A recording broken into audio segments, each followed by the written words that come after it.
വാദമല്ലല്ലോ, അത് ഞങ്ങളുടെ ആവശ്യമാണ്. അത് അതിൽ വാദപ്രതിവാദം നടത്താനൊന്നുമില്ല. അത് ഞങ്ങളുടെ ആവശ്യമാണ്. അത് പറഞ്ഞിട്ടുണ്ട്, അത് ചർച്ച ചെയ്ത് വരികയാണ്. സീരിയസ് ആയിട്ടുള്ള ടോക്കാണ് ഇതിനകം നടന്നത്. വളരെ സീരിയസ് ആയിട്ടുള്ള ടോക്ക് തന്നെയാണ് നടന്നത്. അപ്പോൾ ഇന്നലെ ഫൈനലൈസ് ചെയ്യാൻ വെച്ചതായിരുന്നു. പക്ഷേ അസംബ്ലി നീണ്ടുപോയതുകൊണ്ട് ഇന്നലെ പറ്റിയില്ല. പിന്നെ ഞങ്ങൾക്ക് ഇങ്ങോട്ട് പോരും വേണ്ടിയിരുന്നു. ഇന്നലെ പാർട്ടി പ്രസിഡന്റ് തങ്ങളും തിരുവനന്തപുരത്ത് ഉണ്ടായിരുന്നു. അപ്പോൾ ഇന്നലെ സമയം കിട്ടിയിരുന്നെങ്കിൽ ഇന്നലെ അത് സംബന്ധിച്ച് ചർച്ചകൾ പൂർത്തിയാക്കുമായിരുന്നു. തീരുമാനമൊന്നും ഞാൻ പറയുന്നില്ല. ഞങ്ങൾ ആവശ്യം വളരെ സീരിയസ് ആയിട്ട് തന്നെ ഞങ്ങൾ UDFിൻ്റെ മുമ്പിൽ അവതരിപ്പിച്ചിട്ടുണ്ട്. അത് ആവശ്യം തന്നെയാണ്. ഈ അവരുടെ ആവശ്യം ന്യായമായതുകൊണ്ടാണല്ലോ ഹൈക്കമാൻഡിനെ ഞങ്ങൾ അറിയിച്ചത്. അതുകൊണ്ട് ഹൈക്കമാൻഡ് അവരുമായിട്ട് ചർച്ച നടത്തി തീരുമാനം ഞങ്ങൾ അറിയിക്കും. ആ തീരുമാനം വന്നു കഴിഞ്ഞാൽ സെക്കൻഡുകൾക്കുള്ളിൽ സീറ്റ് വിഭജനം പൂർത്തീകരിച്ച് സ്ഥാനാർത്ഥി നിർണയത്തിലേക്ക് കടക്കും. പള്ളികൾക്ക് പുറകെ പോയി അമ്പലമുണ്ട് എന്ന് കണ്ടുപിടിച്ച് ആ പള്ളികൾ പൊളിച്ച് നടത്താനുള്ള ശ്രമം ബാബറി മസ്ജിദോടുകൂടി അവസാനിക്കുമെന്നാണ് എല്ലാം കരുതിയത്. പക്ഷെ രാജ്യവ്യാപകമായി ഈ ഒരു മതരാഷ്ട്ര ബോധമുണ്ടാക്കുന്നതിന് വേണ്ടി നടത്തുന്ന മനഃപൂർവമായ ശ്രമമാണ് ഇത്. വർഗീയമായ ധ്രുവീകരണം രാജ്യത്തുണ്ടാക്കി ഭൂരിപക്ഷത്തിൻ്റെ വോട്ട് കിട്ടാൻ വേണ്ടിയിട്ടുള്ള ഹീനമായ തന്ത്രമാണ്. നമസ്കാരം, ന്യൂസ് ആൻഡ് വ്യൂസിലേക്ക് സ്വാഗതം. എപ്പോഴും പറയുന്നത് പോലെയല്ല, ഇത്തവണ മുസ്ലിം ലീഗ് രണ്ടും കൽപ്പിച്ചാണ്. മൂന്നാം സീറ്റ് എന്ന ആവശ്യം പതിവിലും ശക്തമായി മുസ്ലിം ലീഗ് ഉന്നയിക്കുകയാണ്. മൂന്നാം സീറ്റിന് ലീഗ് അർഹരെന്ന് ഇടയ്ക്കിടെ പറയേണ്ടതില്ലെന്ന് കുഞ്ഞാലിക്കുട്ടി രാവിലെ പറയുകയാണ്. വൈകിട്ട് ദില്ലിയിൽ മാധ്യമങ്ങൾക്ക് മുന്നിലും PK കുഞ്ഞാലിക്കുട്ടി ഉറച്ച നിലപാട് മുന്നോട്ട് വച്ചിരിക്കുകയാണ്. മൂന്നാം സീറ്റ് ലീഗിന് കൊടുക്കേണ്ടതില്ലെന്ന കോൺഗ്രസിലെ പൊതുവികാരം കാറ്റിൽ പറത്തിക്കൊണ്ട് കെ മുരളീധരൻ ലീഗ് അനുകൂല നിലപാടെടുക്കുന്ന കാഴ്ചയും ഇന്നുണ്ടായി. ഇതിനിടയിൽ ബാബറി മസ്ജിദ് തകർത്തു കഴിഞ്ഞാൽ പ്രശ്നങ്ങൾ തീരുമെന്ന് കരുതിയത് തെറ്റിയെന്ന വിവാദ പ്രസ്താവനയുമായി ഇറങ്ങിത്തിരിച്ചിരിക്കുകയാണ് പ്രതിപക്ഷ നേതാവ് VD സതീശൻ. ഈ ഘട്ടത്തിൽ ന്യായമായത് ലീഗിന് കിട്ടുമോ എന്നാണ് ന്യൂസ് ആൻഡ് വ്യൂസ് പരിശോധിക്കുന്നത്. ഈ ചർച്ചയിൽ അതിഥികളായി പങ്കെടുക്കുന്നത് മുതിർന്ന മാധ്യമ പ്രവർത്തകൻ A സജീവൻ,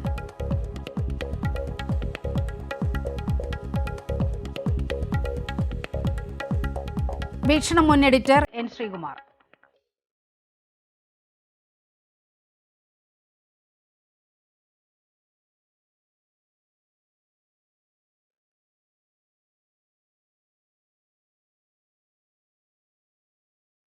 CPIM പ്രതിനിധി KT കുഞ്ഞിക്കണ്ണൻ എന്നിവരാണ് ഈ ചർച്ചയിൽ പങ്കെടുക്കുന്നത്. ആദ്യം N ശ്രീകുമാറിലേക്കാണ്. ശ്രീകുമാർ, കഴിഞ്ഞ തവണയും കഴിഞ്ഞതിൻ്റെ മുമ്പത്തെ തവണയും ലോക്സഭാ തെരഞ്ഞെടുപ്പ് വരുമ്പോൾ മുസ്ലിം ലീഗ് ഉന്നയിക്കുന്ന ഒരാവശ്യമാണ് മൂന്നാം സീറ്റ് എന്നുള്ളത്. ഇത്തവണയും ആദ്യമൊക്കെ എല്ലാവരും കരുതിയത് സാധാരണ പോലെ ഇങ്ങനെ ഒരു പതിവ് ശൈലി മുസ്ലിം ലീഗ് ആവർത്തിക്കുകയാണ്. അത്ര സീരിയസ് ആയി ഈ ഒരു മൂന്നാം സീറ്റിന് വേണ്ടി മുസ്ലിം ലീഗ് നിലകൊള്ളുന്നു എന്ന് കരുതേണ്ടതില്ല എന്നാണ് വന്നത്. അതുകൊണ്ട് തന്നെയായിരിക്കാം ഒരുപക്ഷെ കോൺഗ്രസിൻ്റെ ഭാഗത്തു നിന്നും അത്തരത്തിൽ ലീഗിനൊരു മൂന്നാം സീറ്റ് എന്ന ആവശ്യം അവർ പ്രോത്സാഹിപ്പിക്കാതിരുന്ന ഒരു സാഹചര്യമുണ്ടായത്. പക്ഷേ ഇന്ന് നോക്കൂ, ദിവസങ്ങൾ ചെല്ലുന്തോറും ലീഗ് അവരുടെ ആവശ്യം കടുപ്പിക്കുകയാണ്. കോൺഗ്രസിന് ഇങ്ങനെ മൂന്നാം സീറ്റ് കൊടുക്കാൻ കഴിയുമോ? UDFിന് കൊടുക്കാൻ കഴിയുമോ? അത്തരത്തിൽ ഇവിടെ മുസ്ലിം ലീഗ് UDFിൽ നിന്നുകൊണ്ട് അവരെ വളരെയധികം ശക്തി പ്രാപിച്ചു. UDF സംവിധാനമാണ് മുസ്ലിം ലീഗിനെ വലിയൊരു പ്രസ്ഥാനമാക്കി വളർത്തിയത്. അപ്പൊ അതുകൊണ്ട് അവർക്ക് മൂന്നാമത് ഒരു ലോക്സഭാ മണ്ഡലം, അതുപോലെ അവർ മത്സരിക്കുന്നതിലൊരു വേറെ ഏതെങ്കിലും അസംബ്ലി മണ്ഡലം, ഇതൊക്കെ ചോദിക്കാനുള്ള അർഹത മുസ്ലിം ലീഗിനുണ്ട്. അതിൽ തർക്കമില്ല. അത് UDFിന്റെ സംവിധാനമായി നിന്ന് ലീഗ് ശക്തി പ്രാപിക്കുമ്പോൾ സ്വാഭാവികമായിട്ടും ഏത് രാഷ്ട്രീയ കക്ഷിക്കും തോന്നുന്നതാണ്. ഞാൻ ഇങ്ങനെ UDF സംവിധാനത്തിൽ എന്ന് ഊന്നി പറയാൻ കാരണം, LDF സംവിധാനത്തിലൊരു ലീഗ് ഉണ്ട്, ഇന്ത്യൻ നാഷണൽ ലീഗ് INL. അവർക്ക് പക്ഷേ ഇത്തരത്തിലൊരു അവകാശവാദം ഉന്നയിക്കാൻ ഉള്ള ശക്തിയില്ല. കാരണം LDF സംവിധാനത്തിൽ അവര് ശോഷിച്ചു പോവുകയാണ് ചെയ്തത്. അപ്പൊ UDF സംവിധാനത്തിൽ നിന്ന് വളരെയധികം ശക്തി പ്രാപിച്ച മുസ്ലിം ലീഗ് മലപ്പുറം മുതൽ മലബാർ, ഉത്തര മലബാർ ഒക്കെ വളരെയധികം സ്വാധീനം ഉണ്ടാക്കിയ ലീഗ് അവർക്ക് അവരുടെ വളർച്ചയ്ക്ക് അനുസൃതമായ രീതിയിൽ അധികാര രാഷ്ട്രീയത്തിൽ ഏതാവശ്യം ഉന്നയിക്കാനുള്ള അവകാശമുണ്ട്. എന്നാൽ ഇത് UDF-ന്റെ ഒരു മുന്നണിയാണ്. ആ മുന്നണിക്ക് നേതൃത്വം കൊടുക്കുന്ന കോൺഗ്രസ് ആണ്. ലോക്സഭാ തെരഞ്ഞെടുപ്പിൽ ദേശീയ തലത്തിൽ കോൺഗ്രസിന് കേന്ദ്രത്തിൽ BJP-ക്കെതിരെയുള്ള പോരാട്ടത്തിൽ അധികാരം ലഭിക്കുകയാണെങ്കിൽ, വോട്ടെടുപ്പ് നമുക്ക് പറയാൻ പറ്റില്ല, അധികാരം ലഭിക്കുകയാണെങ്കിൽ ഏറ്റവും വലിയ ഒറ്റക്കക്ഷി എന്ന നിലയ്ക്ക് തങ്ങൾക്ക് ഭരണത്തിന് വേണ്ടിയുള്ള അവസരത്തിനായി കാത്തു നിൽക്കുമ്പോൾ രാഷ്ട്രപതിക്ക് മുമ്പിൽ എണ്ണം സമർപ്പിക്കാനായിട്ട് കൂടുതൽ കോൺഗ്രസ് MP-മാരെ വേണം. ആ ഒരു അവസരത്തിൽ മുസ്ലിം ലീഗ് ഈ ആവശ്യം ഉന്നയിക്കുന്നതോടൊപ്പം തന്നെ കോൺഗ്രസിന്റെ ന്യായമായ അവരുടെ ആവശ്യവും ശ്രീകുമാർ, കഴിഞ്ഞ തവണ ഞാൻ ഒന്നിടപെടുകയാണ്, ഒരു സെക്കൻഡ് ഒന്നിടപെടുകയാണ്. കഴിഞ്ഞ തവണത്തെ ലോക്സഭാ തെരഞ്ഞെടുപ്പിലും ഇതേ വാദം തന്നെയാണ് കോൺഗ്രസ് മുന്നോട്ട് വെച്ചത് എന്ന് നമുക്കറിയാം. പക്ഷേ ഭരണം പിടിക്കാൻ പോയിട്ട് പ്രതിപക്ഷത്തിൻ്റെ ശക്തി പോലും അവിടെ പ്രകടിപ്പിക്കാൻ കോൺഗ്രസിന് അഖിലേന്ത്യാ തലത്തിൽ കഴിഞ്ഞില്ല എന്നത് യാഥാർത്ഥ്യമാണ്. അത് കുറച്ചുകൂടി ശോഷിച്ചു വരുന്ന ഒരു ഘട്ടമാണ് ഇപ്പോൾ നമ്മുടെ മുന്നിൽ നിൽക്കുന്നത്. അതുകൊണ്ട് തന്നെ മുസ്ലിം ലീഗ് അവരുടെ ശക്തി പ്രകടമാക്കാൻ പറ്റുന്ന ഒരു അവസരമായി ഇതിനെ കണ്ടുകൂടെ? UDF-ൽ നിന്നു എന്നതുകൊണ്ട് മുസ്ലിം ലീഗിന് വളർച്ചയുണ്ടായി. മുസ്ലിം ലീഗ് ഒരുപക്ഷെ താങ്കൾ പറഞ്ഞു വരുന്നത് ഒരുപക്ഷെ കോൺഗ്രസിൻ്റെ കൂടി പിന്തുണ കൊണ്ടാണ് ഇത്തരത്തിൽ മുസ്ലിം ലീഗ് വളർന്നു വന്നത്. അതുകൊണ്ട് തന്നെ അത്തരത്തിലൊരു ക്ലെയിം ഉന്നയിക്കേണ്ടതിൻ്റെ ഒരു അസാംഗത്യമായിരിക്കാം അങ്ങ് ഒരുപക്ഷെ ചൂണ്ടിക്കാണിച്ചിട്ടുണ്ടാകുക. പക്ഷേ പഴയതുപോലെയാണ്, കഴിഞ്ഞ തവണത്തെക്കാട്ടിലും വലിയ ശോഷണമാണ് കോൺഗ്രസിനെ സംബന്ധിച്ച് ദേശീയ തലത്തിൽ ഉണ്ടായിരിക്കുന്നത്. അതുകൂടി കാണേണ്ടതില്ലേ? തീർച്ചയായിട്ടും. ഞാൻ UDF സംവിധാനം എന്ന് പറയുന്നത് ജനാധിപത്യ പ്രസ്ഥാനങ്ങളുടെ കൂട്ടായ്മ എന്ന നിലയ്ക്കാണ്. അതിൽ വേറൊരു അർത്ഥം കാണേണ്ടതില്ല. ദേശീയ തലത്തിൽ കോൺഗ്രസ് ശോഷിച്ചിട്ടുണ്ട്. വളരെ കുറച്ച് സീറ്റേ പാർലമെന്റിലുള്ളൂ. പക്ഷെ ഇത്തവണ നരേന്ദ്രമോദിയെ താഴെ ഇറക്കണമെന്ന സതുദ്ദേശത്തോടെ ഇന്ത്യ മുന്നണി രൂപീകരിച്ചിട്ടുണ്ട്. ആ മുന്നണിയിൽ ദേശീയ തലത്തിൽ വലിയ പോരാട്ടം നടക്കുകയാണ്. മാത്രമല്ല ഇപ്പൊ സുപ്രീം കോടതി എന്നുള്ള തിരിച്ചടിയൊക്കെ അറിയാമല്ലോ. അപ്പൊ ദേശീയ തലത്തിൽ കോൺഗ്രസ് ശ്രമിക്കുമ്പോൾ നമ്മൾ ഈ ജനത്തിന്റെ കയ്യിലിരിക്കുന്ന വോട്ട് ഇപ്പൊ എനിക്ക് പ്രഖ്യാപിക്കാൻ കഴിയില്ലല്ലോ, രാഷ്ട്രീയ നേതാക്കൾ പറയുന്നത് പോലെ. അത് ഞാൻ പറയുന്നത് ലഭിക്കുകയാണെങ്കിൽ കേരളത്തിലെ 16 സീറ്റിൽ പാർട്ടി മത്സരിച്ചു വരുന്നതാണ്. ആ സീറ്റ് വേണമെന്ന് കോൺഗ്രസ് അവരോട് പറഞ്ഞാൽ അവരത് അംഗീകരിക്കും. അതാണ് ലീഗിന്റെ പാരമ്പര്യം. ആ പാരമ്പര്യത്തിൽ നിന്ന് അവർ വ്യതിചലിക്കില്ല. ഏതൊരു ശ്രീ KT കുഞ്ഞിക്കണ്ണൻ, കോൺഗ്രസ് വച്ചു പുലർത്തുന്ന ഒരു ശുഭാപ്തി വിശ്വാസം മുസ്ലിം ലീഗിനെ സംബന്ധിച്ച് അതാണ്. ഒന്നാമത്തെ വാദമായി പറയുന്നത് UDF-ൽ നിന്നുകൊണ്ട് ഒരു ശക്തി ദുർഗമായി ലീഗ് വളരുകയാണ്. മാത്രവുമല്ല, ലീഗ് ഇത്തരത്തിൽ വഴിപ്പെട്ടേക്കാം. കാരണം കോൺഗ്രസിന് അഖിലേന്ത്യാ തലത്തിൽ കൂടുതൽ സീറ്റുകൾ നേടേണ്ട ഒരു സാഹചര്യം, ദേശീയ സാഹചര്യമുണ്ട്. അതുകൊണ്ട് തന്നെ ലീഗ് വഴിപ്പെട്ടും എന്നാണ് കോൺഗ്രസ് പ്രതീക്ഷിക്കുന്നത്. പക്ഷേ കോൺഗ്രസിൻ്റെ ആ പ്രതീക്ഷ അവർക്ക് അത്രത്തോളം മുന്നോട്ട് പോകാൻ കഴിയും? കാരണം ലീഗ് മുൻകാലങ്ങളിൽ നിന്ന് വിഭിന്നമായി വല്ലാത്തൊരു സ്റ്റാൻഡ് എടുക്കുന്നുണ്ടെന്ന് നമുക്കറിയാം. ഇന്ന് രാവിലെ ഒന്ന് കടുപ്പിച്ച് പറഞ്ഞു, പക്ഷേ വൈകുന്നേരമായപ്പോൾ അതിനേക്കാൾ ശക്തമായ ഭാഷയിലാണ് PK കുഞ്ഞാലിക്കുട്ടി 3ാം സീറ്റിന് വേണ്ടി പറഞ്ഞ് രംഗത്ത് വരുന്നൊരു സാഹചര്യം ഉണ്ടായത്. അത്ര നിസ്സാരമാണ് കോൺഗ്രസ് കരുതും പോലെ കാര്യങ്ങൾ അല്ലെന്നാണല്ലോ മുരളീധരന്റെ പ്രസ്താവന സൂചിപ്പിക്കുന്നത്. ഇവിടെ ശ്രീകുമാർ പറയുന്നതും മുരളീധരൻ നേരത്തെ നമ്മൾ മുരളീധരന്റെ ബൈറ്റ് കണ്ടല്ലോ. മുരളീധരൻ പറഞ്ഞു 2 കാര്യമാണ്. മുരളീധരൻ പറയുന്നത് ലീഗ് ഉന്നയിച്ചിരിക്കുന്ന ന്യായമായ ആവശ്യമാണ്, ഈ കാര്യത്തിൽ ഹൈക്കമാൻഡ് തീരുമാനം എടുക്കണം, അവർക്ക് 3ാമതൊരു സീറ്റ്, ഇപ്പോൾ ഉള്ള 2 സീറ്റിന് പുറത്ത് 3ാമതൊരു സീറ്റ് കൂടി കൊടുക്കണം എന്നാണ്. ശ്രീകുമാർ പറയുന്നത് അദ്ദേഹത്തിൻ്റെ പാർട്ടി, അത് കോൺഗ്രസ്സുകാരുടെ ഒരു നമ്പറാണ്, അദ്ദേഹത്തിൻ്റെ പാർട്ടി അടുത്ത തെരഞ്ഞെടുപ്പ് കഴിഞ്ഞാൽ പ്രധാനമന്ത്രി പദം മന്ത്രിസഭാ രൂപീകരണത്തിന് ക്ലെയിം ചെയ്യണമെങ്കിൽ കോൺഗ്രസിന് കൂടുതൽ സീറ്റ്. അതുകൊണ്ട് കോൺഗ്രസ് ഇപ്പോൾ കൈവശം വെച്ചിരിക്കുന്ന 16 സീറ്റിൽ ഒന്നും വിട്ടുകൊടുക്കുന്ന പ്രശ്നമില്ല എന്നാണ് അദ്ദേഹം പറഞ്ഞിരിക്കുന്നത്. ഞാൻ മുരളീധരൻ്റെ പ്രസ്താവനയിലെയും ഈ ചർച്ചയിൽ കോൺഗ്രസിൻ്റെ വക്താവാണ് അദ്ദേഹം സ്വതന്ത്ര മാധ്യമ പ്രവർത്തനമൊക്കെ ആയിട്ടാണ് വരുന്നതെങ്കിലും കോൺഗ്രസിൻ്റെ വക്താവാണ് അദ്ദേഹം. ശ്രീകുമാർ പറയുന്നതും തമ്മിൽ ഒരു വൈരുദ്ധ്യമുണ്ട് എന്ന് ഞാൻ ചൂണ്ടിക്കാണിക്കുകയാണ്. പിന്നീട് നമ്മൾ കാണേണ്ട ഒരു പ്രശ്നം, ഈ ലീഗ് എല്ലാ കാലത്തും കോൺഗ്രസിൻ്റെ അഭീഷ്ടമനുസരിച്ച് വഴങ്ങിത്തരും, അവർ ആ ഡിമാൻഡ് ഉന്നയിച്ചെങ്കിലും ക്ലെയിം ചെയ്തെങ്കിലും അവർ വഴങ്ങിത്തരുമെന്നാണ് ഈ ചർച്ചയിൽ ശ്രീകുമാർ പ്രതീക്ഷിക്കുന്നത് എന്നാണ് അദ്ദേഹം പറഞ്ഞത്. പഴയ കാലമല്ല ശ്രീകുമാറെ, കാര്യങ്ങളാകെ മാറിയിരിക്കുക. ഇപ്പോൾ ബാബറി മസ്ജിദ് തകർത്തത്, അവിടെ രാമക്ഷേത്രമുണ്ടാക്കിയത്, ഈ കാര്യത്തിലൊക്കെ തന്നെ അഭിനന്ദനം അറിയിച്ചുകൊണ്ടുള്ള ചർച്ചകൾ പാർലമെൻറ്റിൽ നടക്കുമ്പോൾ, മോഡിയെ സ്തുതിക്കുന്ന ചർച്ചകൾ പാർലമെൻറ്റിൽ നടക്കുന്നു, ഗുജറാത്ത് ഗോവ അസംബ്ലികളിൽ പ്രമേയം വരുന്നു, കോൺഗ്രസ് അതിന് കൈപ്പൊക്കുന്നു. ഇന്ത്യൻ പാർലമെന്റിൽ എന്താ നമ്മൾ കണ്ടത്? ലീഗുകാർ അത്തരം ചർച്ച ബഹിഷ്കരിച്ച് മാധ്യമങ്ങളെ കാണുന്നതാണ്. UDFന്റെ ആളുകളായിട്ട് കേരളത്തിൽ നിന്ന് പോയ ഏതെങ്കിലും കോൺഗ്രസ്സുകാർ ലീഗിൻ്റെ എംപിമാരോടൊപ്പം കണ്ടോ? അപ്പം കാര്യങ്ങളാകെ മാറുകയാണ്. ദേശീയ രാഷ്ട്രീയത്തിൽ BJP ഉയർത്തുന്ന ഫാസിസ്റ്റ് ഭീഷണിയെ പ്രതിരോധിക്കുന്നതിൽ, ന്യൂനപക്ഷങ്ങൾക്കെതിരായിട്ടുള്ള വേട്ടയെ പ്രതിരോധിക്കുന്നതിൽ കുറ്റകരമായ വിട്ടുവീഴ്ച മനോഭാവമാണ് കോൺഗ്രസ് പാർട്ടി പുലർത്തുന്നത് എന്ന് ഇന്ത്യൻ രാഷ്ട്രീയം ശ്രദ്ധിക്കുന്ന എല്ലാ ആളുകൾക്കും അറിയാം. അത് ഏറ്റവും കൂടുതൽ മനസ്സിലാക്കാൻ കഴിയുന്ന പാർട്ടി മുസ്ലിം സമുദായത്തെ പ്രതിനിധീകരിക്കുന്ന മുസ്ലിം ലീഗാണ്. അതുകൊണ്ട് മുസ്ലിം ലീഗ് ഇപ്പോൾ പറയുന്നത് പാർലമെന്റിനകത്ത് ഞങ്ങൾക്ക് ഇന്നത്തെക്കാൾ ശക്തി വർദ്ധിപ്പിച്ച് BJP ഉയർത്തുന്ന ഫാസിസ്റ്റ് ഭീഷണിയെ പ്രതിരോധിക്കുന്ന സമരത്തിൽ ഞങ്ങൾക്ക് പങ്കാളികളാവണം. അതിന് കോൺഗ്രസ്സുകാരെ കാത്തു നിൽക്കേണ്ട അവസ്ഥ ഉണ്ടാവേണ്ടതില്ല. കാരണം ലീഗിന് കോൺഗ്രസിന്റെ സഹായമില്ലാതെ തന്നെ 3 സീറ്റുകൾ ജയിക്കാൻ കഴിയുന്ന സാഹചര്യമുണ്ട് എന്നാണ് അവർ കരുതുന്നത്. ഇനി ലീഗ് കോൺഗ്രസിന്റെ മുന്നണിയിൽ നിന്ന് UDFിൽ നിന്ന് വളർന്നു ശക്തി പ്രാപിച്ചു എന്നൊക്കെ പറയുന്നതിൽ എന്തർത്ഥമുള്ളത്? 2016 2021 ഈ തെരഞ്ഞെടുപ്പിന് ലീഗിന് അവരുടെ ശക്തി നിലനിർത്താൻ കഴിഞ്ഞു. കോൺഗ്രസ് എല്ലായിടത്തും തകർന്നു പോവുകയല്ലേ. ഞാൻ ഈ ചർച്ചയിൽ പങ്കെടുക്കുന്നത് കോഴിക്കോട് നിന്നാണല്ലോ. ഈ കോഴിക്കോട് ജില്ലയിൽ കോൺഗ്രസിന് എത്ര കാലമായിട്ട് ഒരു അസംബ്ലിയെ പ്രതിനിധീകരിക്കുന്ന ഒരു MLA കൊടുക്കാൻ കഴിയുന്നില്ല. ലീഗിന് ഈ 2021 തെരഞ്ഞെടുപ്പിൽ ചെറിയ കുറവുണ്ടായിട്ടുണ്ട്. പക്ഷേ ലീഗ് കോൺഗ്രസുമായി താരതമ്യം ചെയ്യുമ്പോൾ ഈ ഘട്ടത്തിലും എന്താണ്, അവരുടെ ശക്തി കുറഞ്ഞിട്ടില്ല. അവരുടെ മണ്ഡലങ്ങൾ അവർക്ക് നിലനിർത്താൻ കഴിയുന്നുണ്ട്. അതുകൊണ്ട് കോൺഗ്രസ്സുകാർ പഴയ വാദങ്ങൾ ഉയർത്തി കോൺഗ്രസ്സാണ് മുഖ്യ പാർട്ടി, ദേശീയ തലത്തിൽ ഗവൺമെൻറ് ഉണ്ടാക്കണമെങ്കിൽ കോൺഗ്രസിന് കൂടുതൽ സീറ്റ് വേണം എന്നൊക്കെയുള്ള രീതിയിൽ ലീഗുകാരോട് ഏതെങ്കിലും രീതിയിലുള്ള ശാസനാ സ്വഭാവത്തിലുള്ള നിലപാട് സ്വീകരിച്ചാൽ വയനാട് പാർലമെൻറ്റ് മണ്ഡലത്തിൽ രാഹുൽ ഗാന്ധിക്ക് മത്സരിച്ച് ജയിക്കാനാവില്ല. അപ്പം കൃത്യമായിട്ട് ലീഗ് കാര്യങ്ങളെ മുന്നിൽ കണ്ടുകൊണ്ടാണ് ഈ ഡിമാൻഡ് ഉപയോഗിക്കുന്നത്. അത് ന്യായമാണ് എന്ന കാര്യം ലീഗ് പറഞ്ഞിട്ടുണ്ടെങ്കിൽ, കുഞ്ഞാലിക്കുട്ടി സാഹിബ് പത്രസമ്മേളനത്തിൽ പറഞ്ഞിട്ടുണ്ടെങ്കിൽ അത് അനുവദിച്ചു കൊടുക്കേണ്ടി വരും കോൺഗ്രസിന്. യെസ്, മാധ്യമപ്രവർത്തകൻ A. സജീവൻ കൂടി നമ്മോടൊപ്പം ചേരുകയാണ്. ശ്രീ A. സജീവൻ, മലബാർ രാഷ്ട്രീയം വളരെ കൃത്യമായി മനസ്സിലാക്കുന്ന രണ്ടുപേർ ഈ ചർച്ചയിൽ സജീവമായിട്ടുണ്ട്. അവർ മലബാറുകാരാണ്. N. ശ്രീകുമാറിനെ സംബന്ധിച്ചാണെങ്കിൽ മലബാറും തൊട്ടടുത്ത് കിടക്കുന്ന ജില്ലയായതുകൊണ്ട് തന്നെ അക്കാര്യത്തിലും വളരെ കൃത്യമായ ധാരണയുണ്ട്. നമുക്കറിയാം 6 ജില്ലകളിൽ കൃത്യമായ മേധാവിത്വമുണ്ടെന്ന് മുസ്ലിം ലീഗ് തന്നെ മുന്നോട്ട് വയ്ക്കുന്നുണ്ട്. അവരുടെ ഒരു ക്ലെയിമായി മുന്നോട്ട് വയ്ക്കുന്നുണ്ട്.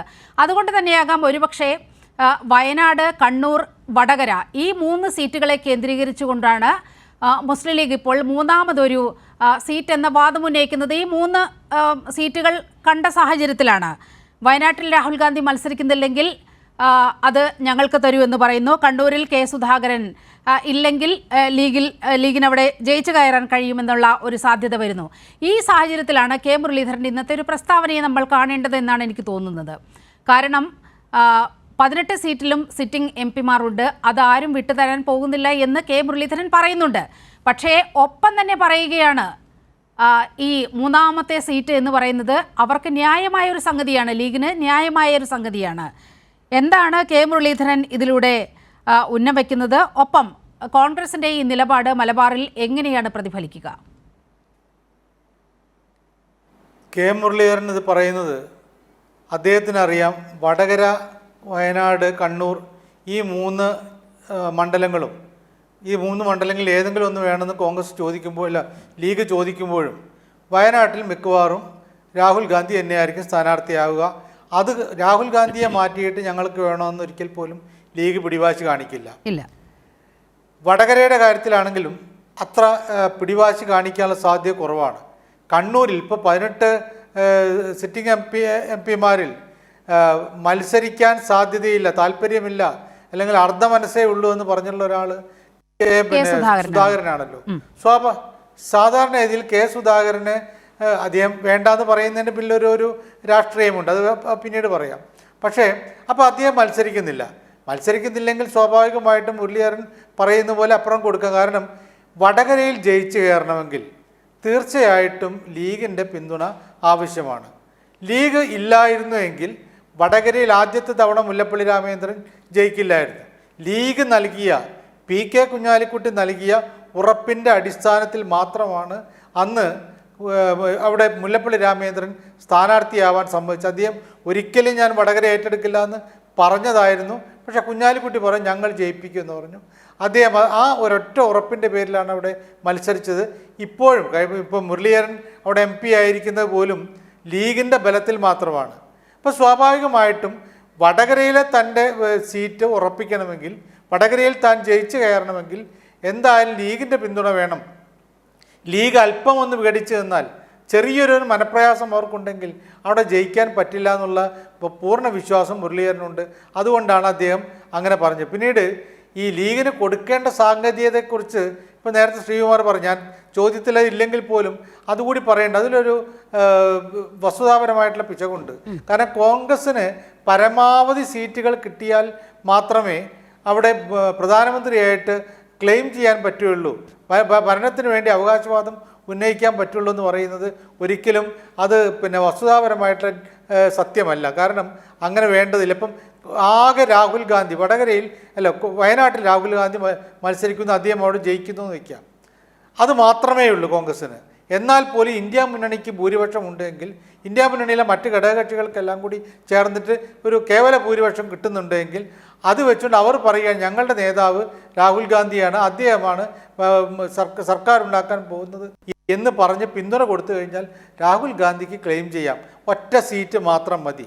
അപ്പോൾ കോൺഗ്രസ്സുകാർ ഇപ്പോൾ പറയുന്നുണ്ട് ഞങ്ങൾക്ക് പരമാവധി സീറ്റ്, അതാണ് അവർ കഴിഞ്ഞ തവണയും എല്ലാ തവണയും പറയാറുള്ള കാര്യം, പരമാവധി സീറ്റ് കിട്ടിയാൽ മാത്രമേ ഞങ്ങൾക്ക് പ്രധാനമന്ത്രിയാവാൻ പറ്റുള്ളൂ, അല്ലെങ്കിൽ ഭരിക്കാനുള്ള പിന്തുണ കിട്ടുള്ളൂ എന്ന് പറയുന്നത് തെറ്റായ കാര്യമാണ്. ഒരിക്കൽ പോലും അങ്ങനെ ഒരു സംഭവമില്ല. ചരൺ സിംഗ് ഇവിടെ പ്രധാനമന്ത്രിയായത് കൂടുതൽ സീറ്റ് കിട്ടിയിട്ടൊന്നുമില്ല എന്നുള്ള കാര്യം ശ്രീകുമാറിനോട് പറയേണ്ട കാര്യമില്ല. അപ്പോൾ അതാണ് പ്രശ്നം. ഇവിടെ പ്രശ്നമുള്ളത് ലീഗിൻ്റെ ഈ ആവശ്യം എന്ന് പറയുന്ന അവർ ആദ്യമായിട്ടല്ല ഉന്നയിക്കുന്നത്. അവർ പറയുന്നതിലൊരു കാര്യമുണ്ട്, ഞങ്ങൾ പരമാവധി വളർന്നു കഴിഞ്ഞു പറഞ്ഞാൽ ഒരു യാഥാർത്ഥ്യമാണ്. ഇവിടെ ലീഗും കോൺഗ്രസും തമ്മിലുള്ള ഒരു ഐക്യം ചേർന്നാൽ UDFൻ്റെ രൂപീകരണ ശേഷം മാത്രമുള്ള കഥ നോക്കാം. അതിന് മുമ്പത്തെ കഥയൊക്കെ പോട്ടെ. UDF രൂപീകരിച്ചതിന് ശേഷം ലീഗ് അവരുടെ ശക്തി പരമാവധി വർദ്ധിപ്പിച്ചിട്ടുണ്ട്. അതുള്ള യാഥാർത്ഥ്യമാണ്. അവരുടെ വോട്ട് ബാങ്ക് എന്ന് പറയുന്നത് ശരിക്കും പറയാൻ വളരെ ശക്തമായിട്ടുള്ള വോട്ട് ബാങ്കാണ്. കോൺഗ്രസ്സിന് അതില്ല. കോൺഗ്രസ് അതിനുശേഷം UDF രൂപീകരണത്തിന് ശേഷം കോൺഗ്രസിൻ്റെ വോട്ട് ഷെയർ എന്ന് പറയുന്നത് കുറഞ്ഞ് വരികയാണ്. ലീഗിൻ്റേത് കൂടുന്നുണ്ട്. അപ്പോൾ സ്വാഭാവികമായിട്ടും ലീഗുകാർ ചോദിക്കുന്ന ഒരു ചോദ്യം സത്യമാണ്. കാരണം ഞങ്ങളുടെ ശക്തി കൂടുന്നു, നിങ്ങളുടെ ശക്തി കുറയുകയും ചെയ്യുന്നു. അപ്പോൾ സ്വാഭാവികമാണ് പഴയതുപോലെ അതേ ഇക്വേഷൻ വെച്ചുകൊണ്ട് വേണം ഇപ്പോഴും സീറ്റ് വിഭജനം എന്ന് പറഞ്ഞാൽ ശരിയല്ലല്ലോ എന്നൊരു ന്യായമായ ചോദ്യമാണ്. അതുകൊണ്ട് മാത്രമല്ലെങ്കിൽ പോലും മുരളീധരൻ ഉൾപ്പെടെയുള്ള ആളുകൾ സമ്മതിക്കുന്നത് അവർക്ക് തീർച്ചയായിട്ടും ഈ ഒരു രീതിയിലേക്ക് പോകുമ്പോൾ അവർക്ക് വേണ്ട ഏറ്റവും പ്രധാനപ്പെട്ട പ്രശ്നം എന്ന് പറയുന്നത് ഈ തരത്തിൽ ലീഗിന് വേണ്ട സീറ്റ് കൊടുക്കാൻ കോൺഗ്രസ് തയ്യാറാവുമോ ഇല്ലയോ എന്നുള്ളതാണ്. ലീഗിന് വേണ്ട സീറ്റ് അവർക്ക് അർഹതപ്പെട്ട സീറ്റ് കൊടുക്കാൻ തയ്യാറായില്ലെങ്കിൽ കഴിഞ്ഞ തവണ നമുക്കറിയാം, അതായത് എതിർ സ്ഥാനാർത്ഥിക്ക് കിട്ടിയതിനേക്കാൾ കൂടിയ ഭൂരിപക്ഷം, എതിർ സ്ഥാനാർത്ഥി കിട്ടിയ വോട്ടിനേക്കാൾ കൂടിയ ഭൂരിപക്ഷം അവിടെ രാഹുൽ ഗാന്ധി കിട്ടിയിട്ടുണ്ട് വയനാട്ടിൽ. അങ്ങനെ കിട്ടിയത് അത് കോൺഗ്രസ്സുകാരുടെ ശക്തി കൊണ്ടായിരുന്നില്ല, ലീഗിൻ്റെ ശക്തി കൊണ്ടാണ്. ലീഗിൻ്റെ പ്രധാനപ്പെട്ട രണ്ട് ഇപ്പോൾ നിലമ്പൂരും മറ്റും രണ്ട് ഏറനാടും, ഈ രണ്ട് മണ്ഡലങ്ങൾ ലീഗിൻ്റെ ശക്തി കേന്ദ്രമാണ്. തിരുവമ്പാടി അവരുടെ ശക്തി കേന്ദ്രമാണ്. ഈ സ്ഥലങ്ങളിലൊക്കെയുള്ള ലീഗ് വോട്ടിൻ്റെ ബലത്തിലാണ് ഇത്രയും കൂടുതൽ വോട്ട് കഴിഞ്ഞ തവണ രാഹുൽ ഗാന്ധി കിട്ടത്. രാഹുൽ ഗാന്ധിക്കും അറിയാം.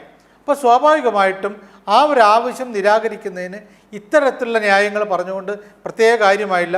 കൊടുക്കാൻ പറ്റുമോ ഇല്ല എന്നുള്ള കാര്യം വേറെ. പക്ഷേ ഈ കാര്യം ഞങ്ങൾക്ക് പ്രധാനമന്ത്രിയാവണമെങ്കിൽ ഇങ്ങനൊരു അവസരം വേണം, ഇത് വേണം, പരമാവധി സീറ്റ് വേണം, ഇതുകൂടി കിട്ടിയാലേ ഇവിടെ നിന്ന് കഴിഞ്ഞ തവണ കിട്ടിയ എത്ര സീറ്റ് കിട്ടിയാലേ ജയിക്കൂ. അതാണ് ഇപ്പം വോട്ടർമാരോടും പറയാൻ സാധ്യതയുള്ളൂ. അങ്ങനെ പറഞ്ഞുകൊണ്ട് കാര്യമില്ല. അതിൽ വസ്തുതാപരമായിട്ടുള്ളൊരു ഒരു ശരികേടുണ്ട് എന്ന് ഞാനിവിടെ പറയുകയാണ്. ശരി, എൻ ശ്രീകുമാർ, നേരത്തെ ഈ ലീഗിന് 3-ാം സീറ്റ് നിഷേധിച്ചുകൊണ്ട് കോൺഗ്രസ് മുന്നോട്ട് വെച്ച ഒരു വാദഗതിയും ഇപ്പോഴത്തെ സാഹചര്യത്തിൽ നിലനിൽക്കുന്നില്ല എന്നാണ് നമ്മുടെ ചർച്ചയിൽ പങ്കെടുത്ത രണ്ടുപേരും ചൂണ്ടിക്കാട്ടിയത്. നോക്കൂ, നിയമസഭയിലെ കണക്കെടുത്താൽ തന്നെ ലീഗും കോൺഗ്രസും തമ്മിൽ വലിയ വ്യത്യാസമൊന്നുമില്ലല്ലോ. നേരത്തെ പോലെയല്ല, ലീഗ് വലിയ രീതിയിൽ ശക്തി പ്രാപിക്കുന്ന ഒരു സാഹചര്യം നമ്മുടെ മുന്നിലുണ്ട്. അതുകൊണ്ട് തന്നെ അവരുടെ ഒരു ക്ലെയിം അംഗീകരിക്കാതെ മുന്നോട്ട് പോകാൻ കഴിയുമോ? മാത്രവുമല്ല, കഴിഞ്ഞ ദിവസങ്ങളായി യൂത്ത് ലീഗിൻ്റെ തന്നെ ഒരു പ്രമേയം പാസ്സാക്കുകയുണ്ടായി. അർഹമായ കൂടുതൽ സീറ്റുകൾ നേടിയെടുക്കാൻ ശ്രമിക്കണം, UDF-ൽ ശ്രമിക്കണം. ഈ ലോക്സഭാ തെരഞ്ഞെടുപ്പിൽ 3 സീറ്റ് എന്നുള്ളത് ഒരു പ്രമേയമായി യൂത്ത് ലീഗ് അവതരിപ്പിക്കുന്ന ഒരു സാഹചര്യം പോലും ഉണ്ടായി. അപ്പോൾ ഈ അവിടുത്തെ ഒരു പുതിയ തലമുറയെ കണ്ടുകൊണ്ട് ലീഗിന് അത്തരത്തിൽ ഒരു ആവശ്യത്തിൽ നിന്ന് പുറകോട്ടൊന്നും പോകാൻ കഴിയില്ല. അവർക്ക് അണികളുടെ വികാരം വളരെ കൃത്യമായി മനസ്സിലാക്കേണ്ടതുണ്ട്. കാര്യം ഞങ്ങൾ വലിയൊരു ശക്തിയാണ്, മലബാറിൽ ഞങ്ങൾ വലിയൊരു ശക്തിയാണ് എന്ന് അവർ വോട്ടിംഗ് സിസ്റ്റത്തിലൂടെ തന്നെ തെളിയിക്കപ്പെടുന്ന സാഹചര്യമുണ്ട്. ഈ പഴഞ്ചൻ വാദങ്ങളൊക്കെ മുൻനിർത്തിക്കൊണ്ട് വിജയിക്കാൻ കഴിയുമോ അങ്ങനെ?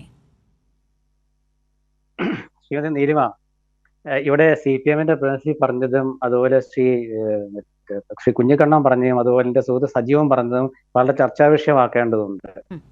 ഈ സജീവൻ പറഞ്ഞതൊക്കെ ആദ്യം ഞാൻ വരാം, അല്ലെങ്കിൽ മറന്നുപോകും. അതായത് കോൺഗ്രസ് കേന്ദ്രത്തിൽ ഒറ്റക്കക്ഷി ആയാൽ മാത്രമേ കോൺഗ്രസിനെ ക്ഷണിക്കുകയുള്ളൂ എന്നാണ് ഞാൻ പറഞ്ഞത്.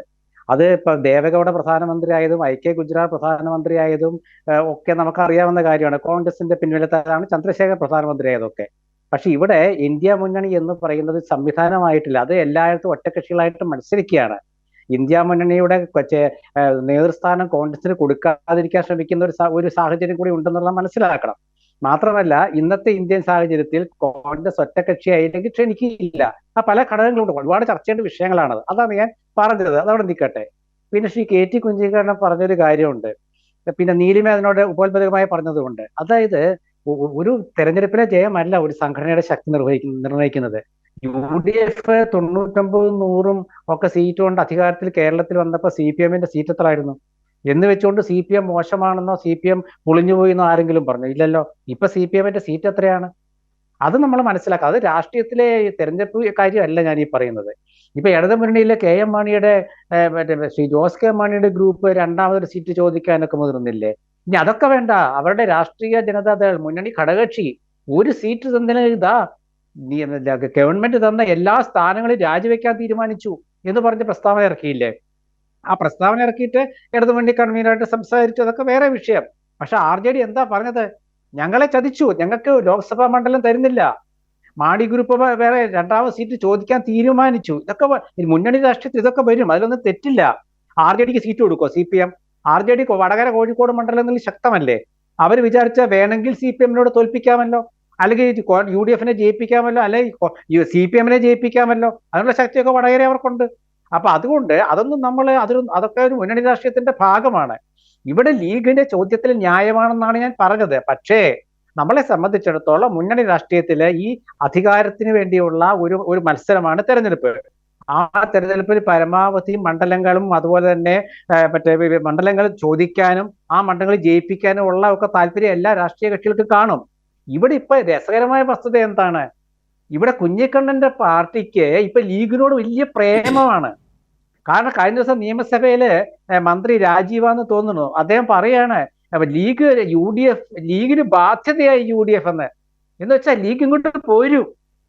നേരത്തെ ലീഗിനെ ക്ഷണിച്ച് നാണം കെട്ടുപോയി. ലീഗിന്റെ ഈ പലസ്തീൻ വിഷയത്തില് ലീഗ് ഇപ്പൊ വീഴും, ലീഗ് ഇപ്പൊ പോരും, ശ്രീ N. ശ്രീകുമാർ, മുന്നണിയിലേക്കൊന്നുമല്ല പലസ്തീൻ വിഷയത്തിൽ സ്വാഗതം ചെയ്തത്.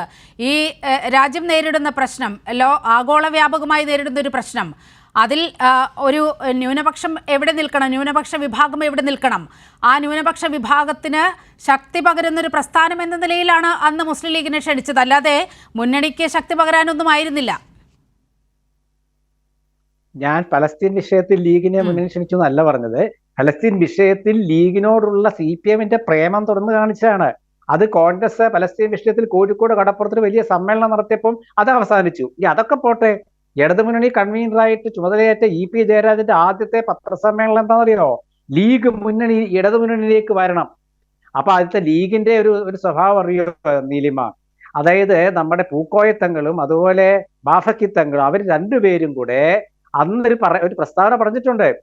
ലീഗിന് രാഷ്ട്രീയ സ്വഭാവം വെച്ചുകൊണ്ട് ഒരു കാലത്തും CPM-ഉമായിട്ട് കൂടാൻ സാധിക്കില്ല.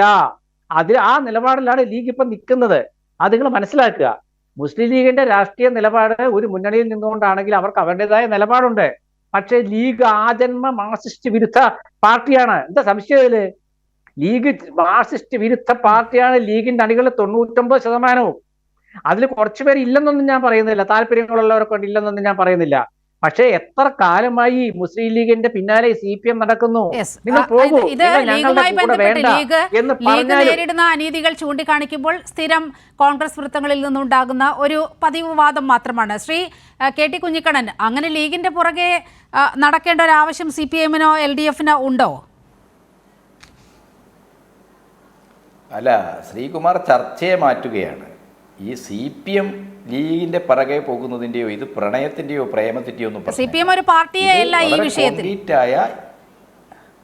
അല്ല, ഇത് ഇന്ത്യയുടെ ഒരു കോൺക്രീറ്റായ രാഷ്ട്രീയ സാഹചര്യത്തിൽ കോൺഗ്രസ് എടുക്കുന്ന നിലപാടുകളിൽ തൃപ്തരായ വലിയൊരു വിഭാഗം ആളുകൾ മുസ്ലിം ലീഗ് എന്ന പാർട്ടിയുടെ ഭാഗമായി നിൽക്കുന്നുണ്ട്. മുസ്ലിം ലീഗ് എന്ന് പറയുന്നത് നിരവധി സമുദായധാരകളെ, ഇസ്ലാം മതത്തിനകത്തെ നിരവധി സമുദായധാരകളെ ഉൾക്കൊള്ളുന്ന ഒരു രാഷ്ട്രീയ കക്ഷിയാണ്. അതുകൊണ്ടാണ് നമ്മൾ അതിനെ ഒരു സമുദായ പാർട്ടി എന്ന് പറയുന്നത്. ആ സമുദായധാരകളിലെ ഇവിടെ ശ്രീകുമാർ അദ്ദേഹത്തിൻ്റെ ആഗ്രഹമാണ് ഇടതുപക്ഷ പ്രസ്ഥാനവും കമ്മ്യൂണിസ്റ്റ് പ്രസ്ഥാനവുമായിട്ട് മുസ്ലിം ലീഗിലുള്ള അണികളിൽ 90% എതിർപ്പാണെന്നൊക്കെ ശ്രീകുമാറോട് ആരാ ഇതൊക്കെ പറഞ്ഞു തന്നത്? ഞാൻ ഈ മലബാറിൽ മുസ്ലിം ലീഗിൻ്റെ മുതിർന്നതും താഴെത്തട്ടിലുള്ളതായിട്ടുള്ള നേതാക്കളുമായിട്ട് നല്ല ഹൃദയബന്ധം സൂക്ഷിക്കുന്ന ഒരാളാണ്. ഞാൻ നിരന്തരമായി അവരെ കാണുകയും സംസാരിക്കുകയൊക്കെ ചെയ്യുന്ന ഒരാളാണ്. സജീവൻ ഇവിടെ എൻ്റെ അടുത്തുണ്ട്, അദ്ദേഹത്തിന് എന്നേക്കാൾ കൂടുതൽ ബന്ധമുണ്ട്. ആ സമുദായധാരകളിൽപ്പെട്ട വായിക്കുന്ന, ചിന്തിക്കുന്ന ഇന്ത്യൻ സാഹചര്യത്തിൻ്റെ ഒരു അത്യാസന നിലയെക്കുറിച്ച്, BJP ഉയർത്തുന്ന ഹിന്ദുത്വം ഉയർത്തുന്ന ഭീഷണിയെക്കുറിച്ച് നല്ല അറിവുള്ള ആളുകൾ അതിനെ പ്രതിരോധിക്കുന്നതിൽ നിർണായകമായ പങ്ക് ദേശീയ രാഷ്ട്രീയത്തിലും കേരളത്തിലും വഹിക്കുന്നത് ഇടതുപക്ഷമാണെന്നറിയാം. അത് രാഷ്ട്രീയമായിട്ട് സൈദ്ധാന്തികമായിട്ട് ഒക്കെ തന്നെ BJPയെ പ്രതിരോധിക്കുന്നതിൽ പ്രധാനപ്പെട്ട പങ്ക് വഹിക്കുന്ന പ്രസ്ഥാനമാണ് CPM എന്നറിയാം. അതിൻ്റെ അർത്ഥം എന്താണ്? CPM-ഉം ലീഗും തമ്മിലൊരു മുന്നണി ബന്ധം ഉണ്ടാക്കണമെന്നല്ല. ഞങ്ങൾ അതിനെക്കുറിച്ച് ആലോചിച്ചിട്ടില്ല. ഞങ്ങളിപ്പോൾ ആലോചിക്കുന്നത് BJP ഉയർത്തുന്ന ഭീഷണിയെ പ്രതിരോധിക്കാൻ 2024 തെരഞ്ഞെടുപ്പിൽ പരമാവധി കൃത്യമായ ഹിന്ദുത്വ വിരുദ്ധ നിലപാടുള്ള MP-മാരെ പാർലമെന്റിലേക്ക് അയക്കണം. ആ ഹിന്ദുത്വ വിരുദ്ധ നിലപാട് വേണ്ടത്ര ഇല്ലാത്തവരാണ് നിങ്ങളുടെ പാർട്ടിക്കാർ, ശ്രീകുമാറിൻ്റെ കോൺഗ്രസ്സുകാർ. എന്താ സംഭവിച്ചുകൊണ്ടിരിക്കുന്നത്? ഇന്നലെ വരെ ശ്രീകുമാർ ഇവിടെ വന്നാൽ കമൽനാഥിന് വേണ്ടി വാദിക്കണ്ടേ? ഇന്ന് കമൽനാഥിന് വേണ്ടി വാദിക്കുമോ? മഹാരാഷ്ട്രയിലെ ഈ VD സതീശനേക്കാളും ഈ സുധാകരനേക്കാളൊക്കെ എത്രയോ വലിയ കോൺഗ്രസ് നേതാവാണ് അശോക് ചവാൻ. എവിടെയാ ഉള്ളത്? മുൻ മുഖ്യമന്ത്രി. ഇതാ ഓരോരുത്തരായി പോവുകയാണ്. അപ്പോൾ ഇടതുപക്ഷ പ്രസ്ഥാനം വലിയൊരു പ്രതിരോധമാണ്. ആ പ്രതിരോധത്തിൻ്റെ രംഗത്ത് രാഷ്ട്രീയമായും സൈദ്ധാന്തികമായും ബലമുള്ള നിലപാട് ഇടതുപക്ഷത്തിനുണ്ട് എന്ന് ലീഗുകാർക്കറിയാം, ലീഗിലെ അണികൾക്കറിയാം. അത് വളരെ പ്രധാനം തന്നെയായിട്ട് ഞങ്ങൾ കാണുന്നുണ്ട്. അത്തരമൊരു സന്ദർഭത്തിൽ ലീഗ് കോൺഗ്രസിനെ കാത്തു നിൽക്കാതെ പാർലമെന്റിനകത്ത് BJPക്കെതിരെ പൊരുതാൻ കൂടുതൽ സീറ്റ് ഞങ്ങൾക്ക് വേണമെന്ന് പറയുന്നുണ്ടെങ്കിൽ അത് ന്യായമായ ആവശ്യമാണ്, അത് അംഗീകരിക്കേണ്ട ആവശ്യമാണ് എന്നാണ് ഞാൻ ഈ ചർച്ചയിൽ പറഞ്ഞത്. Okay, Shri N. ശ്രീകുമാർ, ഇതാണ് യഥാർത്ഥത്തിൽ മുസ്ലിം ലീഗ് നേരിടുന്ന ഒരു പ്രതിസന്ധി. ഇതാണ് എങ്ങനെയാണ് കോൺഗ്രസിനെ വിശ്വസിക്കുന്നത്? ഇന്ന് കോൺഗ്രസിൻ്റെ സജീവ മുന്നണിയിൽ നേതൃനിരയിലുള്ള ആളുകൾ പലരും അപ്പുറത്ത് BJP പാളയത്തിലേക്ക് പോകുന്ന കാഴ്ചയാണ് നമ്മൾ കാണുന്നത്. ഈ പാർലമെൻറ്റിൽ ഇത്രയും പേരൊക്കെ ഉണ്ടായി എന്ന് പറഞ്ഞിട്ട് മുത്തലാഖ് ബില്ലിൻ്റെ കാര്യം അവിടെ ചർച്ചയ്ക്ക് വന്നപ്പോൾ മുസ്ലിം ലീഗിൻ്റെ തന്നെ MP പുറത്തു വന്ന് പറഞ്ഞ കാര്യങ്ങൾ നമുക്കറിയാം. ഒരൊറ്റ കോൺഗ്രസ് MP-മാർ പോലും ഈ മുത്തലാഖ് ബില്ല് പരിഗണനയ്ക്ക് എടുക്കുന്ന സമയത്ത് പാർലമെൻറ്റിൽ ഇല്ലായിരുന്നു. അപ്പോൾ ഇങ്ങനെയുള്ള ആളുകളെ, BJPയെ ചെറുക്കാൻ ഒരു മനസ്സും കാണിക്കാത്ത ആളുകളെ എങ്ങനെ വിശ്വസിക്കുമെന്ന ലീഗിൻ്റെ ഒരു അങ്കലാപ്പ് കൂടി ഇത്തരത്തിലൊരു 3-ാം സീറ്റ് വാദത്തിന് പിന്നിൽ ഉണ്ട് എന്നാണ് നിരീക്ഷിക്കപ്പെടേണ്ടത്. അല്ല ശ്രീമതി നീലിമ, ഈ അങ്കലാപ്പ് ലീഗിനല്ല, എന്റെ സുഹൃത്ത് ശ്രീ KT കുഞ്ഞിക്കണ്ണനാണ്. ലീഗിന് അങ്കലാപ്പൊന്നുമില്ല. കാരണം ലീഗിന്റെ അവിടെ അങ്കലാപ്പൊന്നുമില്ല, വളരെ കൃത്യമായി കാര്യങ്ങൾ അദ്ദേഹം പറഞ്ഞു എന്നാണ് എന്റെ വിശ്വാസം.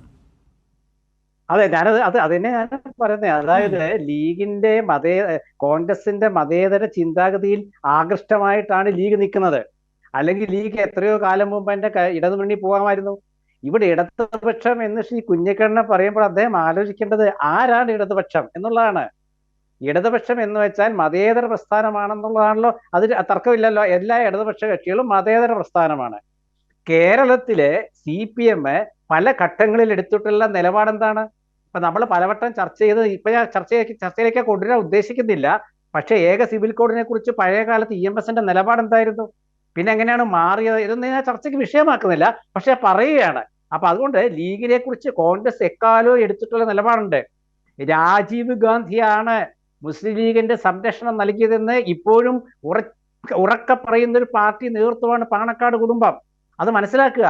ബാബറി മസ്ജിദ് തകർത്ത കാലത്ത് പോലും അന്ന് നരസിംഹറാവു കോൺഗ്രസ് പ്രധാനമന്ത്രിയും പ്രസിഡന്റായിരുന്ന സമയത്തും നരസിംഹറാവുവിന്റെ ഭാഗത്തു നിന്ന് വീഴ്ച ഉണ്ടായി എന്ന ആരോപണം ഉണ്ടായപ്പോഴും ബാഫക്കി തങ്ങളുടെ നിലപാട്, പാണക്കാട് ഹൈദരലി ശിഹാബ് തങ്ങളുടെ നിലപാട് നമുക്കറിയാം. പാണക്കാട് ശിഹാബ് തങ്ങളുടെ നിലപാട് നമുക്കറിയാം. അപ്പൊ ഇങ്ങനത്തെ ഒരു ഘട്ടത്തില് കോൺഗ്രസിനോടുള്ള ലീഗിന്റെ സമീപനം എന്ന് പറയുന്നത് സൗഹാർദ്ദപരമാണ്. അതിൽ യാതൊരു മാറ്റവുമില്ല. അത് കോൺഗ്രസിന്റെ മതേതര ആദർശത്തിൽ ആകൃഷ്ടമായതുകൊണ്ടാണ്, അല്ലാണ്ട് ഒരു ഭരണം കണ്ടുകൊണ്ട് മാത്രമല്ലല്ലോ. ഇവിടെ ലീഗിനോടുള്ള CPM-ന്റെ സമീപനത്തെ കുറിച്ച് ഞാൻ പറയാൻ കാരണം, ഈ പിണറായി ഗവൺമെന്റ് അധികാരത്തിൽ വന്ന ശേഷം മുസ്ലിം ലീഗിനോട് എടുത്തിട്ടുള്ള നിലപാടുകൾ. അതിനൊരു ഉദാഹരണം ഞാൻ പറയാം. അതായത് വഖഫ് ബോർഡിലത്തെ നിയമനങ്ങൾ PSCക്ക് വിടണമെന്ന് പറഞ്ഞപ്പോൾ മുസ്ലിം ലീഗാണ് എതിർത്തത്. KPA മജീദാണ് നിയമസഭയിൽ ഘോരമായിട്ട് അതിനെതിരെ പ്രസംഗിച്ചത്. പക്ഷേ അത് തിരുത്തി, ഗവൺമെന്റ് തിരുത്തി. ലീഗിന്റെ പ്രക്ഷോഭത്തിന്റെ മുമ്പിൽ CPM മുന്നണി അധികറവ് പറഞ്ഞു, തിരുത്തി. പക്ഷെ തിരുത്തിയപ്പോൾ മുഖ്യമന്ത്രി നിയമസഭയിൽ പറഞ്ഞെന്താ അറിയാമോ? ലീഗ് പറഞ്ഞതുകൊണ്ടല്ല, സമസ്ത പറഞ്ഞതുകൊണ്ടാണെന്നാണ് പറഞ്ഞത്. അപ്പൊ അവിടെ എന്താ ചെയ്തത്? അപ്പൊ ഇവരുടെ മുസ്ലിം സമീപനം എന്താണ്? മുസ്ലിം സമുദായ സംഘടനകളിൽ ഭിന്നിപ്പുണ്ടാക്കുക. അതാണ് CPM-ന്റെ അന്നത്തെ ആ ലൈനിൽ കൂടെ മനസ്സിലായത്. അവരാണ് ഇപ്പൊ മുസ്ലിം ലീഗിനോട്, ഞാൻ ഈ മുസ്ലിം ലീഗിനോടുള്ള അവരുടെ താല്പര്യത്തെ കുറിച്ച് പറയാൻ കാരണം, എന്തിനാണ് ഇടതു മുന്നണിക്ക് നേതൃത്വം കൊടുക്കുന്ന CPM UDF-ലെ പ്രധാനപ്പെട്ട ഘടകകക്ഷിയായ UDF ഉണ്ടാക്കുന്നതിൽ നേതൃത്വം വഹിച്ച മുസ്ലിം ലീഗിനോട് ഇപ്പോഴും ഇങ്ങനെ നിങ്ങൾക്ക് അവിടെ പ്രശ്നമാണ്, നിങ്ങൾക്ക് അവിടെ ബാധ്യതയാണ്, നിങ്ങൾ ഇങ്ങോട്ട് വരൂ എന്ന തരത്തിൽ ക്ഷണിച്ചിട്ടുണ്ട്, പരോക്ഷമായ ക്ഷണമുണ്ട്. എന്തിനാണ് അതിന്റെ പിന്നാലെ പോകുന്നത്? ഇതാണ് ഞാൻ പറഞ്ഞത്. ഇതിനവർക്ക് ഉത്തരമില്ല. ഇവർ പറയുന്നത് എന്താണ്? ഇപ്പൊ മിനിങ്ങാന്ന് തന്നെ നിയമസഭയിൽ ഏറ്റവും അവസാനത്തെ എടുക്കാം, ലീഗിന് ബാധ്യതയാണ് UDF. അത് പറയാൻ CPM-ആര്? അപ്പൊ അങ്ങനെയാണെങ്കിൽ ഇപ്പുറത്തെ തിരിച്ചു പറഞ്ഞുകൂടെ? RJD-ക്ക് ബാധ്യതയാണ് CPM എന്ന് പറയുമോ? കോൺഗ്രസ് ഇല്ല. എന്താ കാരണം? RJD ഇടതുമുന്നണിയുടെ ഭാഗമാണ്. വിട്ടുവരുമ്പോൾ പറയാം. അപ്പൊ അതുകൊണ്ട് മുന്നണി രാഷ്ട്രീയത്തിലെ പരസ്പരം അങ്ങോട്ടും ഇങ്ങോട്ടും ആരോപണം ഉന്നയിക്കുമ്പോഴും ലീഗ് എടുത്തിട്ടുള്ള നിലപാടുകളുണ്ട്. ആ നിലപാട് ലീഗിന്റെ അണികളുടെ വികാരമാണ്. ലീഗിന്റെ അണികളുടെ വികാരം മനസ്സിലാക്കിക്കൊണ്ട് തന്നെയാണ് ലീഗ് UDF-ൽ ഉറച്ചു നിൽക്കുന്നത്. അത് യാതൊരു മാറ്റമില്ല. കാരണം ലീഗിന്റെ അണികളും ലീഗിന്റെ നേതാക്കളും UDF-നോട് നിൽക്കാൻ കാരണം കോൺഗ്രസ് ആണ് ദേശീയ തലത്തിൽ BJP-യെ എതിരിടാൻ, വർഗീയതയ്ക്കെതിരെ വാളോങ്ങാൻ പറ്റിയ പാർട്ടി എന്ന് കരുതിയത് കൊണ്ടാണ്. അതിൽ ലീഗിന്റെ നേതാക്കൾക്ക് ഇന്നേവരെ മാറ്റം സംഭവിച്ചിട്ടില്ല. കേരളത്തിലെ ഏതെങ്കിലും ഒരു വിഷയത്തിൽ മുസ്ലിം ലീഗിന് എന്തെങ്കിലും പ്രശ്നമുണ്ടെങ്കിൽ അത് പരിഹരിക്കപ്പെടും. പക്ഷെ അത് കോൺഗ്രസിന് ബാധ്യതയാണ്, ലീഗിന് ബാധ്യതയാണ് കോൺഗ്രസ് എന്നുള്ള രീതിയിലേക്കൊക്കെ CPM-നെ അത്തരത്തിലൊരു പ്രസ്താവനയ്ക്കെതിരെ ലീഗ് എതിർത്ത് ഒരു വാക്കും മിണ്ടിയിട്ടില്ല എന്നത് കൂടി ആലോചിക്കണം. മാത്രവുമല്ല, അങ്ങനെ പറഞ്ഞെങ്കിൽ അതിന്റെ പിന്നാലെ PK കുഞ്ഞാലിക്കുട്ടി ഇന്ന് പറഞ്ഞത് എന്താണ്? ഞങ്ങളുടെ അവകാശമാണ്, ഞങ്ങളുടെ കൃത്യമായ അധികാരമാണ് 3-ാം സീറ്റ് എന്നുള്ളത്, അല്ലാതെ വെറും വാദമല്ല എന്ന് PK കുഞ്ഞാലിക്കുട്ടി പറയുന്നുണ്ട്. ശ്രീ A സജീവൻ, ഇവിടെയാണ് നമ്മൾ ഇന്ന് VD സതീശൻ നടത്തിയ ഒരു പ്രസ്താവന കൂടി ഈ ചർച്ചയുടെ ഭാഗമായി കൊണ്ടുവരേണ്ടത്. ബാബറി മസ്ജിദ് തകർത്തു കഴിഞ്ഞാൽ പ്രശ്നങ്ങൾ തീരുമെന്ന് കരുതിയത് തെറ്റ് എന്നാണ് ഇന്ന് പ്രതിപക്ഷ നേതാവ് VD സതീശൻ പറഞ്ഞത്. ഗ്യാൻവാബി മസ്ജിദുമായി ബന്ധപ്പെട്ട ഒരു ചോദ്യത്തിനാണ് അദ്ദേഹത്തിൻ്റെ മറുപടി.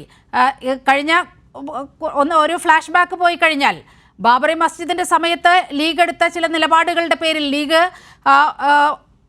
ഒരു സഹിഷ്ണുതയുടെ പര്യായമായി അന്ന് ലീഗ് രേഖപ്പെടുത്തപ്പെട്ട ഒരു സാഹചര്യമൊക്കെ ഉണ്ടായി.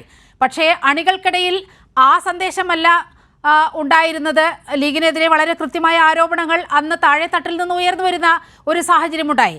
അന്ന് മുതൽ ഇന്ന് വരെ എന്തിനു വേണ്ടിയാണ് കോൺഗ്രസ് പറയുന്നിടത്ത് ഞങ്ങൾ ഇങ്ങനെ കടിച്ചു തൂങ്ങുന്നത്, ഇങ്ങനെ ഞങ്ങൾ എന്തിന് ഞങ്ങളുടെ ആത്മാഭിമാനം കൈവെടിയണം എന്നുള്ള ചിന്ത ഇപ്പോൾ മുസ്ലിം ലീഗിൽ പ്രകടമാകുന്ന ഒരു സ്ഥിതിയിലേക്ക് വരുന്നില്ലേ? നീലിമ ആ ചോദ്യം ചോദിച്ചത് നന്നായി. കാരണം VD സതീശൻ്റെ ഈ ഒരു ബൈറ്റ് നമ്മളിപ്പോൾ കണ്ടതാണല്ലോ. VD സതീശൻ പറഞ്ഞതാണ് നമുക്ക് നോക്കേണ്ട കാര്യം. VD സതീശൻ പറഞ്ഞതാണോ കോൺഗ്രസിൻ്റെ ദേശീയ തലത്തിലുള്ള നിലപാട് എന്ന് കോൺഗ്രസ്സുകാർ വ്യക്തമാക്കണം.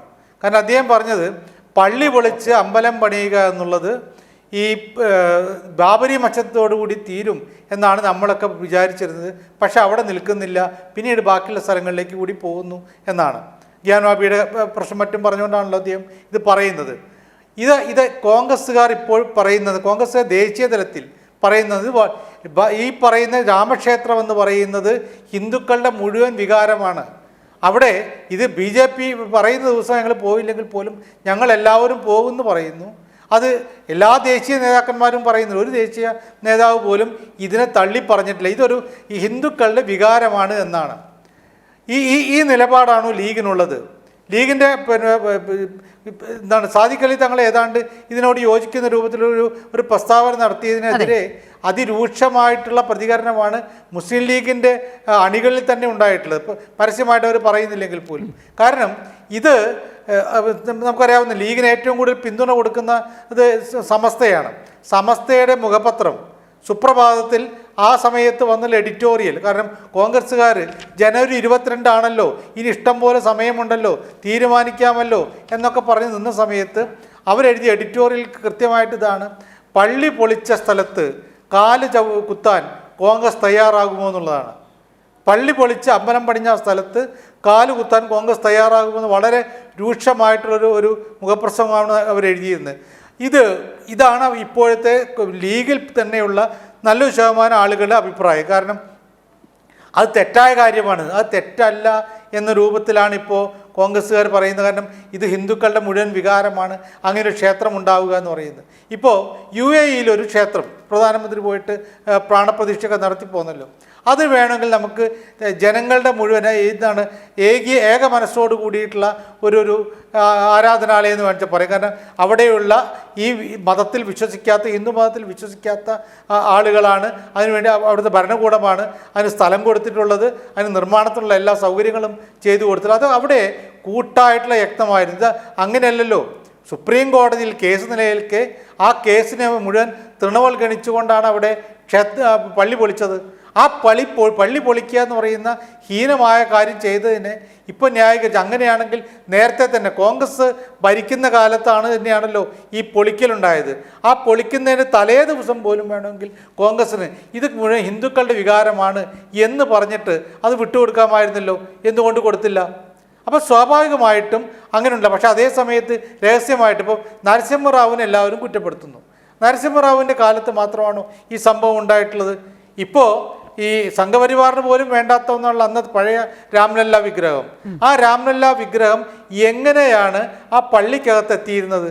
അവിടെ പൂജ നടത്താൻ എങ്ങനെയാണ് അനുമതി കൊടുത്തിരുന്നത്? ഈ തരം കാര്യങ്ങളൊക്കെ ഈ പറയുന്ന നരസിംഹറാവു പ്രധാനമന്ത്രിയാവുന്നതിന് എത്രയോ കാലം മുമ്പ് നടന്ന കാര്യമല്ലേ? അതിൽ നിന്ന് ഒഴിഞ്ഞു മാറാൻ ഈ നെഹ്റു കുടുംബത്തിന് കഴിയുമോ? അപ്പോൾ ഇത്തരത്തിലുള്ള കുറേ പ്രശ്നങ്ങളുണ്ട്. അപ്പോൾ ഈ കോൺഗ്രസ് ഇതിനെ മുഴുവൻ മതേതരത്വ രീതിയിലാണ് കൈകാര്യം ചെയ്തതെന്ന് പറഞ്ഞാൽ അംഗീകരിക്കാൻ പറ്റുന്നില്ല.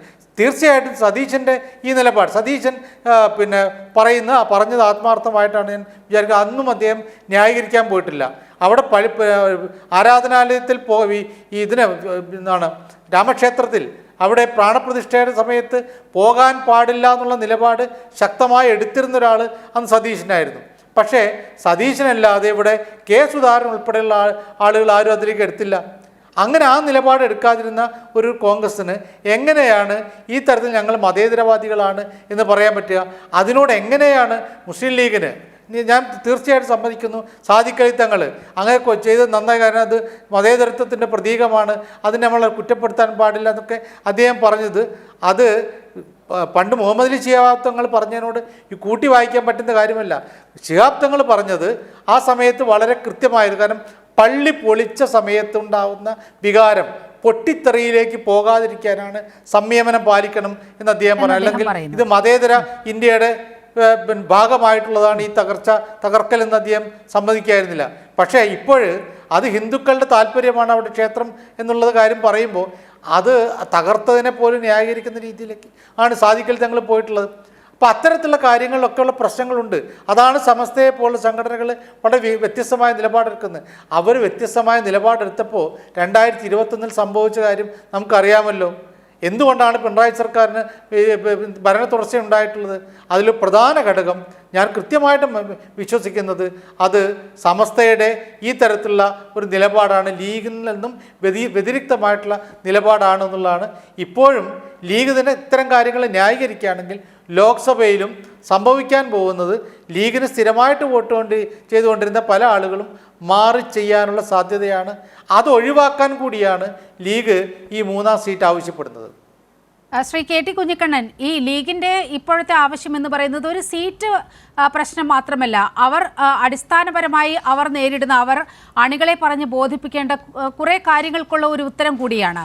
ഇന്നിപ്പോൾ വി ഡി സതീശന്റെ പ്രസ്താവന വന്നത് നോക്കുക.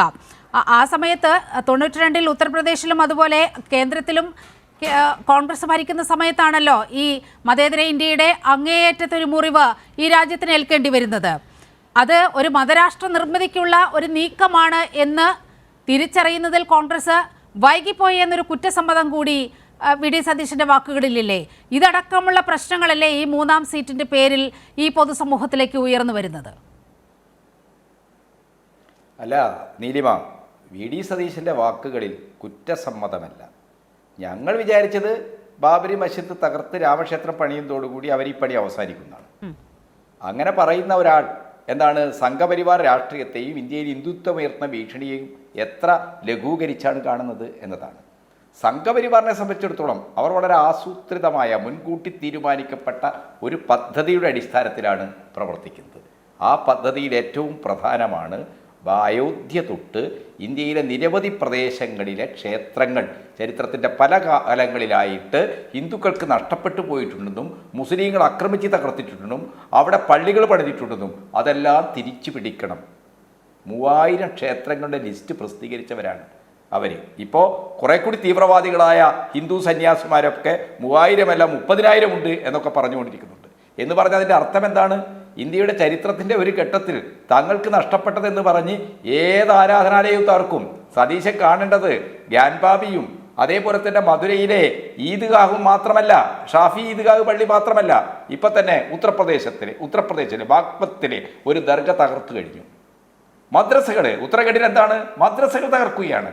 അപ്പോൾ നിയമവിരുദ്ധമായി സംഘടിച്ച ആൾക്കൂട്ടങ്ങളെ ഇളക്കിവിട്ട് രാജ്യത്തൊട്ടാകെ ന്യൂനപക്ഷങ്ങളുടെ ആരാധനാലയങ്ങളെ തകർക്കുകയാണ്. ആംനസ്റ്റി ഇന്റർനാഷണലിൻ്റെ റിപ്പോർട്ട് വന്നിരിക്കുക. 2022 കണക്കാണ് അവരെടുത്തത്. 250ഓളം പള്ളികളാണ് ഇന്ത്യയിൽ തകർത്തത്. അതിൽ 122 പള്ളികൾ മുസ്ലിം സമുദായവുമായി ബന്ധപ്പെട്ട ആരാധനാലയങ്ങളാണെന്ന് പറയുന്നു. അപ്പോൾ രാജ്യത്ത് സംഭവിക്കുന്ന ഈ കാര്യങ്ങളെക്കുറിച്ചൊക്കെ ഇത്രയും അറിവില്ലാത്ത ഒരാളാണോ കേരളത്തിൻ്റെ പ്രതിപക്ഷ നേതാവ്?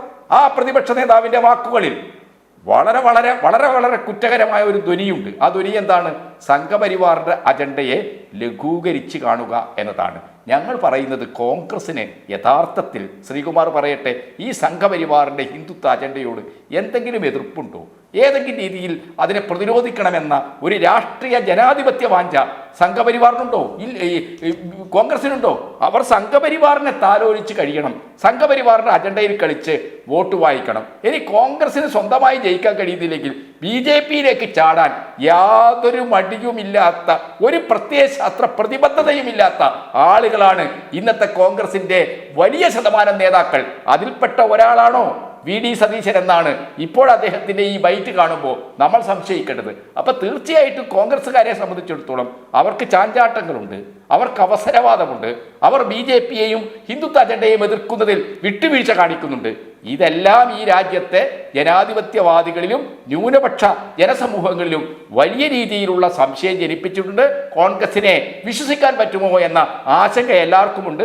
ആ ആശങ്ക ഏറ്റവും കൂടുതൽ അനുഭവിക്കുന്ന അണികളുള്ള പ്രസ്ഥാനമാണ് മുസ്ലിം ലീഗ്. ആ ഒരു പശ്ചാത്തലത്തിൽ വേണം ലീഗിൻ്റെ ഈ ആവശ്യത്തെ കാണാൻ. എൻ ശ്രീകുമാറിലേക്കാണ് പോകുന്നത്. എൻ ശ്രീകുമാർ, ഈ ബാബറി മസ്ജിദ് തകർത്തു കഴിഞ്ഞാൽ പ്രശ്നങ്ങൾ തീരും എന്ന് കോൺഗ്രസ് വിശ്വസിച്ചു എന്നാണ് വി ഡി സതീശൻ പറയുന്നത്. അതായത് ഈ രാജ്യം നേരിടാൻ പോകുന്ന ഒരു ദുരന്തത്തെക്കുറിച്ച് ഒരു അത്തരത്തിൽ അതിൻ്റെ ഒരു ആഘാതം മനസ്സിലാക്കാതെയാണ് ഇത്തരത്തിൽ ഒരു നടപടി ഉണ്ടായത്, അതിനെ പിന്തുണയ്ക്കുന്ന സമീപനമുണ്ടായത്. അതിപ്പോൾ ഏറ്റുപറഞ്ഞിരിക്കുകയാണ് പ്രതിപക്ഷ നേതാവ് വി ഡി സതീശൻ. ശ്രീമതി നീലിമ, കോൺഗ്രസ് അന്ന് അങ്ങനെ തീരുമാനിച്ചു എന്ന് വി ഡി സതീശൻ പറഞ്ഞു. ഞാനത് കേട്ടില്ല. പ്രസ്താവന നിങ്ങളൊക്കെ കാണിച്ചേ എനിക്ക് അറിയുള്ളൂ. അല്ല, നമ്മുടെ കയ്യിൽ ബൈറ്റുണ്ട്, താങ്കൾക്ക് വേണമെങ്കിൽ അതൊന്നും കൂടി പ്ലേ ചെയ്ത് കാണിക്കാം. അല്ല, കോൺഗ്രസ് അന്നങ്ങനെ തീരുമാനിച്ചു എന്ന് അദ്ദേഹം പറഞ്ഞു എന്നാണ് ഞാൻ ചോദിച്ചത്. പ്രധാനമന്ത്രിയായിരുന്ന റാവുവിന്റെ ചിന്തയിൽ അങ്ങനെ അല്ല, പ്രശ്നങ്ങൾ തീരുമെന്ന് കരുതിയത് തെറ്റ്. അങ്ങനെ കരുതാൻ പോലും പറ്റുന്ന ഒരു അവസ്ഥയുണ്ടോ എന്നാണ് ഞാൻ ചോദിക്കുന്നത്. അതായത് അന്നത്തെ പ്രധാനമന്ത്രി നരസിംഹറാവുവിന്റെ മനസ്സിലുണ്ടായിരുന്ന വിഷയത്തെക്കുറിച്ച് ഒരുപാട് ചർച്ചകൾ നടന്നിട്ടുണ്ട്. റാവുവിന്റെ അക്കാലത്തെ ചിന്താഗതി, ആ ഒരു തർക്കമന്ദിരം ഇല്ലാതായാൽ പ്രശ്നം കഴിയുമെന്നൊക്കെ അദ്ദേഹം ചിന്തിച്ചു എന്നൊക്കെ പുറത്ത് വന്നിട്ടുണ്ട്. അതൊക്കെ പിന്നീട് കോൺഗ്രസിനോ അദ്ദേഹത്തോടുള്ള കോൺഗ്രസിന്റെ സമീപനമൊക്കെ പലവട്ടം ചർച്ചയാക്കിയതാണ്. അപ്പൊ അതുകൊണ്ട് അത് സതീശൻ ഉദ്ദേശിച്ചത് ഇത് തന്നെയാണ്. ഒരു കാലത്ത് തെറ്റുപറ്റിയാൽ തിരുത്തണമല്ലോ, ഏത് പാർട്ടിയാണെങ്കിലും. അടിയന്തരാവസ്ഥ തെറ്റാണെന്ന് ഇപ്പോഴും കോൺഗ്രസ് പറയുന്നുണ്ടല്ലോ ചില കാര്യങ്ങളിൽ. അപ്പൊ അതൊക്കെ പാർട്ടി ഒരു രാഷ്ട്രീയ പ്രസ്ഥാനത്തിന്റെ ഭരണപരമായ കാര്യങ്ങളൊക്കെ അങ്ങനെയൊക്കെ നിലപാടുണ്ടാകും. ഞാൻ നേരത്തെ EMSന്റെ ഒരു ഉദാഹരണം പറഞ്ഞതുപോലെ ഇവിടെ 2-3 കാര്യങ്ങൾ പ്രത്യേകിച്ച് എനിക്ക് പറയേണ്ടതുണ്ട്. ഒന്ന്, ഈ സമസ്തയുടെ വിഷയത്തിൽ എൻ്റെ സുഹൃത്ത് സജീവൻ പറഞ്ഞു സമസ്ത അങ്ങനെ ഒരു എഡിറ്റോറിയൽ എഴുതി. നമ്മൾ അധികം ആയിട്ടില്ല, അത് മറക്കാറായിട്ടില്ല ശ്രീ സജീവ. സമസ്തയുടെ എഡിറ്റോറിയൽ ഉണ്ടായിരുന്നു, കോൺഗ്രസ് അവിടെ പോകാൻ പാടില്ല എന്ന് പറഞ്ഞിട്ട്. പക്ഷെ സമസ്തയുടെ നേതാവ് ജിഫ്രി മുത്തുക്കോയ തങ്ങൾ പറഞ്ഞെന്താണ്, അത് സമസ്തയുടെ അഭിപ്രായമല്ല, അത് പത്രത്തിന്റെ അഭിപ്രായമാണ്. അവിടെ കോൺഗ്രസ് പോയാലും പോയില്ലെങ്കിലും അത് സമസ്തയിൽ ഒരു വിഷയമല്ല. സമസ്ത മുസ്ലിം സമുദായത്തിലൊക്കെ ഞങ്ങൾ നോക്കിക്കൊള്ളാം, കോൺഗ്രസിൻ്റെതായ ഏത് നിലപാടുമായിട്ട് മുന്നോട്ട് പോകാം. ഇതാണ് ജിഫ്രി മുത്തുക്കോയ തങ്ങൾ പറഞ്ഞത്. കോൺഗ്രസ് ശക്തമായ നിലപാടെടുത്തു. കോൺഗ്രസിന്റെ നിലപാട് ശരിയാണെന്ന് 4 ശങ്കരപീഠങ്ങളിലെ ആചാര്യന്മാരും പറഞ്ഞു. അത് കഴിഞ്ഞ വിഷയമാണ്. പിന്നെ മറ്റൊരു കാര്യം, നമ്മൾ ഈ വോട്ട് രാഷ്ട്രീയത്തില് മുസ്ലിം ലീഗിന്റെ ചില കാര്യത്തില് നമ്മൾ എന്താണ് പറഞ്ഞത്, ഇപ്പൊ LDFന്റെ കാര്യത്തിൽ ശ്രീ കുറ്റിക്കാരൻ ഇവിടെ പറഞ്ഞു അത് കോൺഗ്രസിനെ വിശ്വസിക്കാൻ കൊണ്ടില്ല. അദ്ദേഹത്തിന് ഉദാഹരണങ്ങളുണ്ട്, ശരിയാണ്. കാരണം കോൺഗ്രസിന്റെ ദേശീയ തലത്തിലുള്ള ചില നേതാക്കളൊക്കെ ആയാറാം കയ്യാറുമായിട്ടൊക്കെ പോകുന്നുണ്ട്, ഇല്ലെന്നൊന്നും പറയുന്നില്ല. ചവാന്റെ കാര്യം ശരിയാണ്. കമൽനാഥ് പോയിട്ടൊന്നുമില്ല, പക്ഷെ കമൽനാഥ് ഇങ്ങനെ പോകാൻ പോകുന്നു എന്നുള്ള വാർത്ത പറഞ്ഞത് ശരിയാണ്. അതൊക്കെ ശരി, സമ്മതിച്ചിരിക്കുന്നു. ഇത് നമ്മൾ കേരളത്തെ കുറിച്ചാണ് ചർച്ച ചെയ്യുന്നത്. മുസ്ലിം ലീഗ് പ്രബലമായ കക്ഷി കേരളത്തിലാണ്. കേരളത്തിൽ നിന്ന് ആരും പോകില്ല എന്ന് വിശ്വസിക്കുന്നുണ്ടോ? കേരളത്തിൽ നിന്ന് ആരെങ്കിലും പോകില്ല എന്ന് വിശ്വസിക്കുന്നുണ്ടോ? കാരണം BJPയുടെ നേതാക്കൾ തന്നെ പരസ്യമായി പറയുന്നുണ്ട്, ഞങ്ങളിലേക്ക് വരാൻ പോകുന്ന പേരുകൾ കേട്ടാൽ നിങ്ങൾ ഞെട്ടും, കേരളം ഞെട്ടുന്ന പേരുകളാണ് വരാൻ പോകുന്നത് എന്നൊക്കെ പറയുന്നു. കേരളവും അന്യമല്ല അങ്ങനെ വെച്ച് നോക്കുമ്പോൾ. ഈ നമ്മളെ BJPക്കാരെന്തെങ്കിലും മണ്ടത്തരം പറയുന്നുണ്ടെങ്കിൽ അത് 10-35 വർഷമായിട്ട് പത്രരംഗത്തുള്ള നീലിമേധ ഏറ്റെടുക്കരുത്. BJPക്കാരങ്ങനെ പലതും പറയും. BJP പറഞ്ഞത് ഏറ്റെടുക്കുകയല്ല, അങ്ങനെ ചില സംസാരങ്ങൾ രാഷ്ട്രീയ തലത്തിലൊക്കെ ഉണ്ട്, അതുകൊണ്ടാണ് പറഞ്ഞത്. അതിപ്പോ നമ്മുടെ രാഷ്ട്രീയ തലത്തിൽ ഇപ്പൊ പ്രത്യാരോപണങ്ങളെ കുറിച്ച് നമ്മൾ എന്തൊക്കെ പറയാം. ഇപ്പൊ കോൺഗ്രസ് BJP ബന്ധമെന്ന് ഇവരെ ആരോപിക്കും, പിണറായി മോദി ബന്ധമെന്ന് കോൺഗ്രസ് ആരോപിക്കും. അതൊക്കെ രാഷ്ട്രീയത്തിൽ പറഞ്ഞിട്ടുള്ള കാര്യങ്ങളില്ല, അതൊക്കെ അവിടെ നിൽക്കട്ടെ. നമ്മളിവിടെ ഈ ചർച്ച വളരെ ബലവത്തായി മുന്നോട്ട് പോകണമെന്ന് ആഗ്രഹിക്കുന്ന ഒരാളായതുകൊണ്ടാണ് ഞാൻ പറഞ്ഞത്. കേരളത്തിലെ കോൺഗ്രസിനെ കുറിച്ച് ലീഗിനോ മുസ്ലിം സമുദായത്തിനോ ക്രൈസ്തവ ന്യൂനപക്ഷത്തിനോ യാതൊരു ആശങ്കയുമില്ല. കേരളത്തിലെ ക്രൈസ്തവ വിഭാഗങ്ങളല്ലേ CPM-നെതിരെയും LDF-നെതിരെയും ഒക്കെ കഴിഞ്ഞ 2-3 ആഴ്ച മുമ്പ് എന്നെ പ്രസ്താവന ഇറക്കിയത്. അതൊന്നും നമ്മൾ മറക്കരുത്. ലത്തീൻ കത്തോലിക്ക വിഭാഗം എന്താണ് പ്രസ്താവന ഇറക്കിയത് CPM-നെതിരെ? തൃശ്ശൂരിലത്തെ അതിരൂപതയുടെ ആർച്ച് ബിഷപ്പ് KCBC-യുടെ പ്രസിഡന്റായിട്ടുള്ള നമ്മുടെ മാർ താഴത്തിന്റെ നേതൃത്വത്തിലുള്ള കത്തോലിക്ക സഭ എന്ന പത്രം മോദിക്കെതിരെ എന്താണ് പ്രസ്താവന ഇറക്കിയത്? ഇതൊക്കെ നമ്മൾ നോക്കണം. കേരളത്തിൽ വളരെ ശക്തമായ മതേതര പ്രസ്ഥാനമാണ് കോൺഗ്രസ്. അതിൽ ആര് ജയിച്ചാലും 20-ൽ 19 ജയിച്ചിട്ട് കേന്ദ്രത്തിൽ പോയി പോരാടിയിട്ട് സസ്പെൻഷൻ നിരന്തരം വാങ്ങിച്ചവരാണ്. BJPക്കെതിരെ നിരന്തരം പോരാടി തന്നെ രാഹുൽ ഗാന്ധിയെ സസ്പെൻഡ് ചെയ്തു, രാഹുൽ ഗാന്ധിയുടെ അംഗത്വം റദ്ദാക്കി. ഇതൊക്കെ രാഹുൽ ഗാന്ധി വയനാട് MP ആണെന്ന് ഇടയ്ക്കിടയ്ക്ക് CPM-കാർ കളിയാക്കാറുണ്ട്. അതെ, വയനാട് MP ഡൽഹിയിൽ നിന്ന് പാർലമെന്റിൽ നിന്ന് എന്തുകൊണ്ടാണ് സസ്പെൻഡ് ചെയ്യപ്പെട്ടത്, പുറത്താക്കപ്പെട്ടത്? അംഗത്വം നിഷേധിച്ചത് എന്തുകൊണ്ടാണ്? എന്തിനാണ് കേരളത്തിലെ കോൺഗ്രസ് MP-മാരെ സസ്പെൻഡ് ചെയ്തത്? ഇതൊക്കെ നമ്മൾ ആലോചിക്കണം. ഇത് ഒരുപാട് വിഷയങ്ങളുണ്ട്. ഈ അടുത്ത കാലത്ത് ഈ NK പ്രേമചന്ദ്രൻ പാർലമെന്റിൽ അതിശക്തമായിട്ട് മോദിക്കെതിരെ പ്രമേയം പാസാക്കി സംസാരിക്കുമ്പോൾ പ്രേമയം തന്നെ എതിർത്തുകൊണ്ടൊരു പ്രസ്താവന ഇറക്കിയ എളമരം കരീം എവിടെയായിരുന്നു എന്ന് പ്രേമേന്ദ്രൻ പറഞ്ഞിട്ടുണ്ട്. എന്ന് വെച്ച് എളമരം കരീം അത് BJP പോകുന്ന ആരെങ്കിലും പറയോ? ഇല്ല. അതൊക്കെ ആ സമയത്തുള്ള ചില കാര്യങ്ങൾ ചൂണ്ടിക്കാണിക്കുന്നത് മാത്രമല്ല. അദ്ദേഹം EMSന്റെ യോഗത്തിൽ പോയതാണ് പ്രേമേന്ദ്രൻ ചൂണ്ടിക്കാട്ടിയത്. കാരണം പ്രേമേന്ദ്രൻ BJP പോകുന്ന തരത്തിൽ എളമരം കരീം പ്രസ്താവിച്ചുകൊണ്ട്. ഞാൻ അതല്ല പറയുന്നത്. ഞാൻ പറയുന്നത് നമ്മുടെ നാട്ടിലെ മതേതര പ്രസ്ഥാനങ്ങളാണ് CPM-ഉം കോൺഗ്രസും. ലീഗിന്റെ കേരളത്തിലെ മുസ്ലിം ലീഗിന്റെ ചിന്തയെക്കുറിച്ച് പറയാനാണ് ഞാൻ പൂക്കോയത്തങ്ങളെയും മുഹമ്മദ് അലി ശിഹാബ് തങ്ങളെയും ഹൈദരാലി തങ്ങളെയൊക്കെ ഉദ്ധരിച്ചത്. അതുകൊണ്ടാണ് ഇവിടെ ശക്തമായ UDF സംവിധാനമുണ്ട്. അതുകൊണ്ട് ശക്തമായ മതേതര പ്രസ്ഥാനമായ കോൺഗ്രസിന്റെ നേതൃത്വമുണ്ട്. അതുകൊണ്ട് കേരളത്തിലെ മുസ്ലിം ലീഗ് കോൺഗ്രസിന്റെ ഒപ്പം തന്നെ നിൽക്കും, യാതൊരു സംശയം വേണ്ട. അത് സമസ്തയെ ഉദ്ധരിച്ച് പറഞ്ഞാലും ശരി, ഏത് രീതിയിൽ പറഞ്ഞാലും ശരി, അതാണ് കോൺഗ്രസിന്റെ വിശ്വാസം എന്ന് പറയുന്നത്. ശ്രീ KT കുഞ്ഞിക്കണ്ണൻ, നമ്മൾ ഇവിടെ സീറ്റ് വിഭജന ചർച്ചയിലേക്കൊക്കെ വരികയാണെങ്കിൽ നോക്കൂ, CPM ഇടതുമുന്നണിയിലെ രണ്ടാമത്തെ കക്ഷിയാണല്ലോ CPI. CPM-നെ അപേക്ഷിച്ച് എത്രയോ സംഘടനാ സംവിധാനം കുറവുള്ള ഒരു സംഘടന. പക്ഷേ 4 സീറ്റ് CPIക്ക് ഇത്തവണ നൽകുമെന്ന് പ്രഖ്യാപിച്ചിരിക്കുകയാണ്. ഒരുപക്ഷെ മുസ്ലിം ലീഗിനും അതേ ശക്തി അവകാശപ്പെടാവുന്ന ഒരവസ്ഥയുണ്ട് കേരളത്തിൽ. ഒരുപക്ഷെ കോൺഗ്രസിനേക്കാൾ സംഘടനാ സംവിധാനം കുറച്ചുകൂടി വ്യാപകമാണ് എന്ന് ഒരുപക്ഷെ ലീഗിനെ പറയാം, അവരുടെ സംഘാടന ശേഷിയെല്ലാം വിലയിരുത്തുമ്പോൾ. അവിടെ ഒരു 3 സീറ്റ് ലീഗ് ചോദിക്കുന്നതിൽ എന്താണ് തർക്കം? അതായത് CPM വളരെ കൃത്യമായി CPIക്ക് ഒരു 4 സീറ്റ് എന്നുള്ളത് പറഞ്ഞു വെക്കുന്നുണ്ട്. എന്തുകൊണ്ട് ഇത്തരത്തിലൊരു നിലപാട് ലീഗിനോട് കാണിക്കുന്നില്ല? നമ്മുടെ ചർച്ചയുടെ കാതൽ തന്നെ അതായിരുന്നല്ലോ.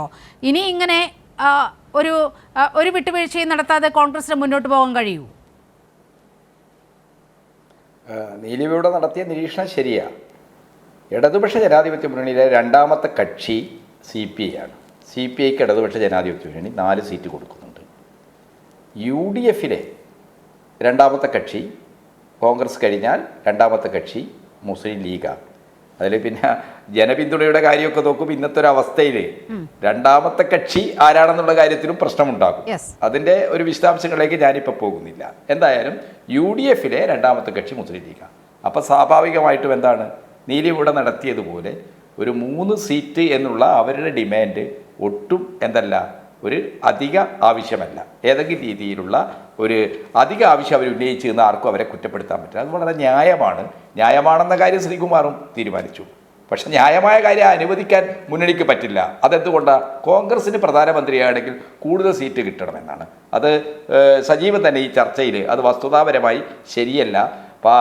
ഈ പ്രധാനമന്ത്രിയാകാനുള്ള രാഷ്ട്രപതിയുടെ ക്ഷണം പ്രതിപക്ഷ MP-മാരുടെ പിന്തുണയോടുകൂടി എന്ത് ചെയ്യാണ്, നേതാവാണെന്ന് അവിടെ ഒപ്പിട്ട് കൊടുത്താൽ മതി. അതൊക്കെ നമ്മൾ എത്രയോ കണ്ടതാണ്, എല്ലാവർക്കും അറിയാവുന്ന കാര്യമാണ്. അപ്പോൾ കോൺഗ്രസ് ഇക്കാര്യത്തിൽ കാണിക്കുന്ന ഒരു വിട്ടുവീഴ്ചയില്ലാത്ത നിലപാട് എന്ന് പറയുന്നത് ആരും സീറ്റ് വിട്ടുകൊടുക്കില്ല. നീലിമ BJPയും ഹിന്ദുത്വ രാഷ്ട്രീയവും അതിനെ തോൽപ്പിക്കാൻ കൂടുതൽ എണ്ണം ഉണ്ടാക്കണമെന്നൊക്കെ ഈ ചർച്ചയിൽ ശ്രീകുമാറിനെ പോലുള്ള സുഹൃത്തുക്കൾ പറയുമ്പോൾ ജയിക്കാനും മുന്നണി ബന്ധം ശക്തിയാക്കി എല്ലാവരെയും കൂട്ടിയോജിപ്പിച്ച് കൊണ്ടുപോകാനും കോൺഗ്രസിൽ ഇപ്പോൾ സിറ്റിംഗ് സീറ്റിലുള്ള ആരാണ് സീറ്റ് വിട്ടുകൊടുക്കുക? സുധാകരൻ സീറ്റ് വിട്ടുകൊടുക്കുക എന്ന് പറഞ്ഞു. ആർക്ക്? നമ്മുടെയൊക്കെ സുഹൃത്തായിട്ടുള്ള ജയന്തിന് വിട്ടുകൊടുക്കുക. സുധാകരൻ്റെ മനസാക്ഷി സൂക്ഷിപ്പുകാരൻ്റെ മാനസപുത്രനായിട്ടുള്ള ജയന്തിന് വിട്ടുകൊടുക്കുക, വേറെ ആർക്കും വിട്ടുകൊടുക്കില്ല.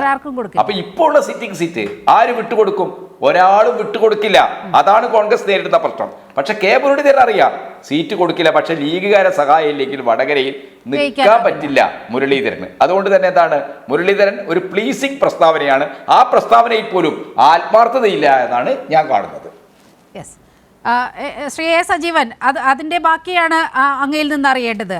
ഒരുപക്ഷെ ഈ 3-ാം സീറ്റ് വിഷയത്തിൽ കോൺഗ്രസിനെ അത്ര കണ്ട് സമ്മർദ്ദത്തിലാക്കേണ്ട എന്ന് ആദ്യം ലീഗ് വിചാരിച്ചിരുന്നു. പലരുമായി സംസാരിക്കുമ്പോൾ അതാണ് മനസ്സിലാകുന്നത്. അത്രയേറെ സമ്മർദ്ദം കോൺഗ്രസിന് കൊടുക്കേണ്ട ഒരു സാഹചര്യം വേണോ എന്നൊരാലോചന നടന്നിരുന്നു. പക്ഷേ ഉഭയകക്ഷി ചർച്ച തുടങ്ങുന്നതിന് മുൻപേ തന്നെ സുധാകരനും VD സതീശനും വളരെ കൃത്യമായ നിലപാട് അവിടെ സ്വീകരിക്കുകയാണ്. 3-ാം സീറ്റ് ലീഗിന് കൊടുക്കുന്നില്ല, 2 സീറ്റിൽ മാത്രമേ ലീഗ് മത്സരിക്കൂ എന്ന്. അത് ലീഗിനെ അങ്ങേയറ്റം ചൊടിപ്പിക്കുന്ന ഒരു സ്ഥിതിയുണ്ടായി. നോക്കൂ, ലീഗ് കണ്ണുവച്ചിരിക്കുന്ന ഈ 3 സീറ്റുകളുടെ കാര്യത്തിലായാലും വയനാട്ടിലാണെങ്കിൽ രാഹുൽ ഗാന്ധി ജയിക്കണമെങ്കിൽ ഈ വയനാട് കനിയാതെ ഒരു നിവൃത്തിയുമില്ല ഇന്ത്യൻ സാഹചര്യത്തിൽ എന്നത് രാഷ്ട്രീയം മനസ്സിലാക്കുന്ന എല്ലാവർക്കും അറിയാവുന്ന കാര്യമാണ്. അതുകൊണ്ട് തന്നെ രാഹുൽ ഗാന്ധി അവിടെ മത്സരിക്കാൻ വരും. കണ്ണൂരിൽ ഞാനിനി പാർലമെന്ററി രംഗത്തേക്കില്ല എന്ന് K. സുധാകരൻ പറയുന്ന സാഹചര്യം അദ്ദേഹത്തിൻ്റെ ആരോഗ്യാവസ്ഥയൊക്കെ പരിഗണിച്ചുകൊണ്ടുള്ള. പക്ഷേ അമേരിക്കയിൽ പോയി ചികിത്സയ്ക്ക് ശേഷം തിരിച്ചെത്തിയ സുധാകരൻ്റെ മട്ടും ഭാവവും മാറി. ഞാൻ പാർട്ടി പറഞ്ഞാൽ മത്സരിക്കും എന്നുള്ളൊരു നിലപാട് K. സുധാകരൻ കൈക്കൊള്ളുന്നു.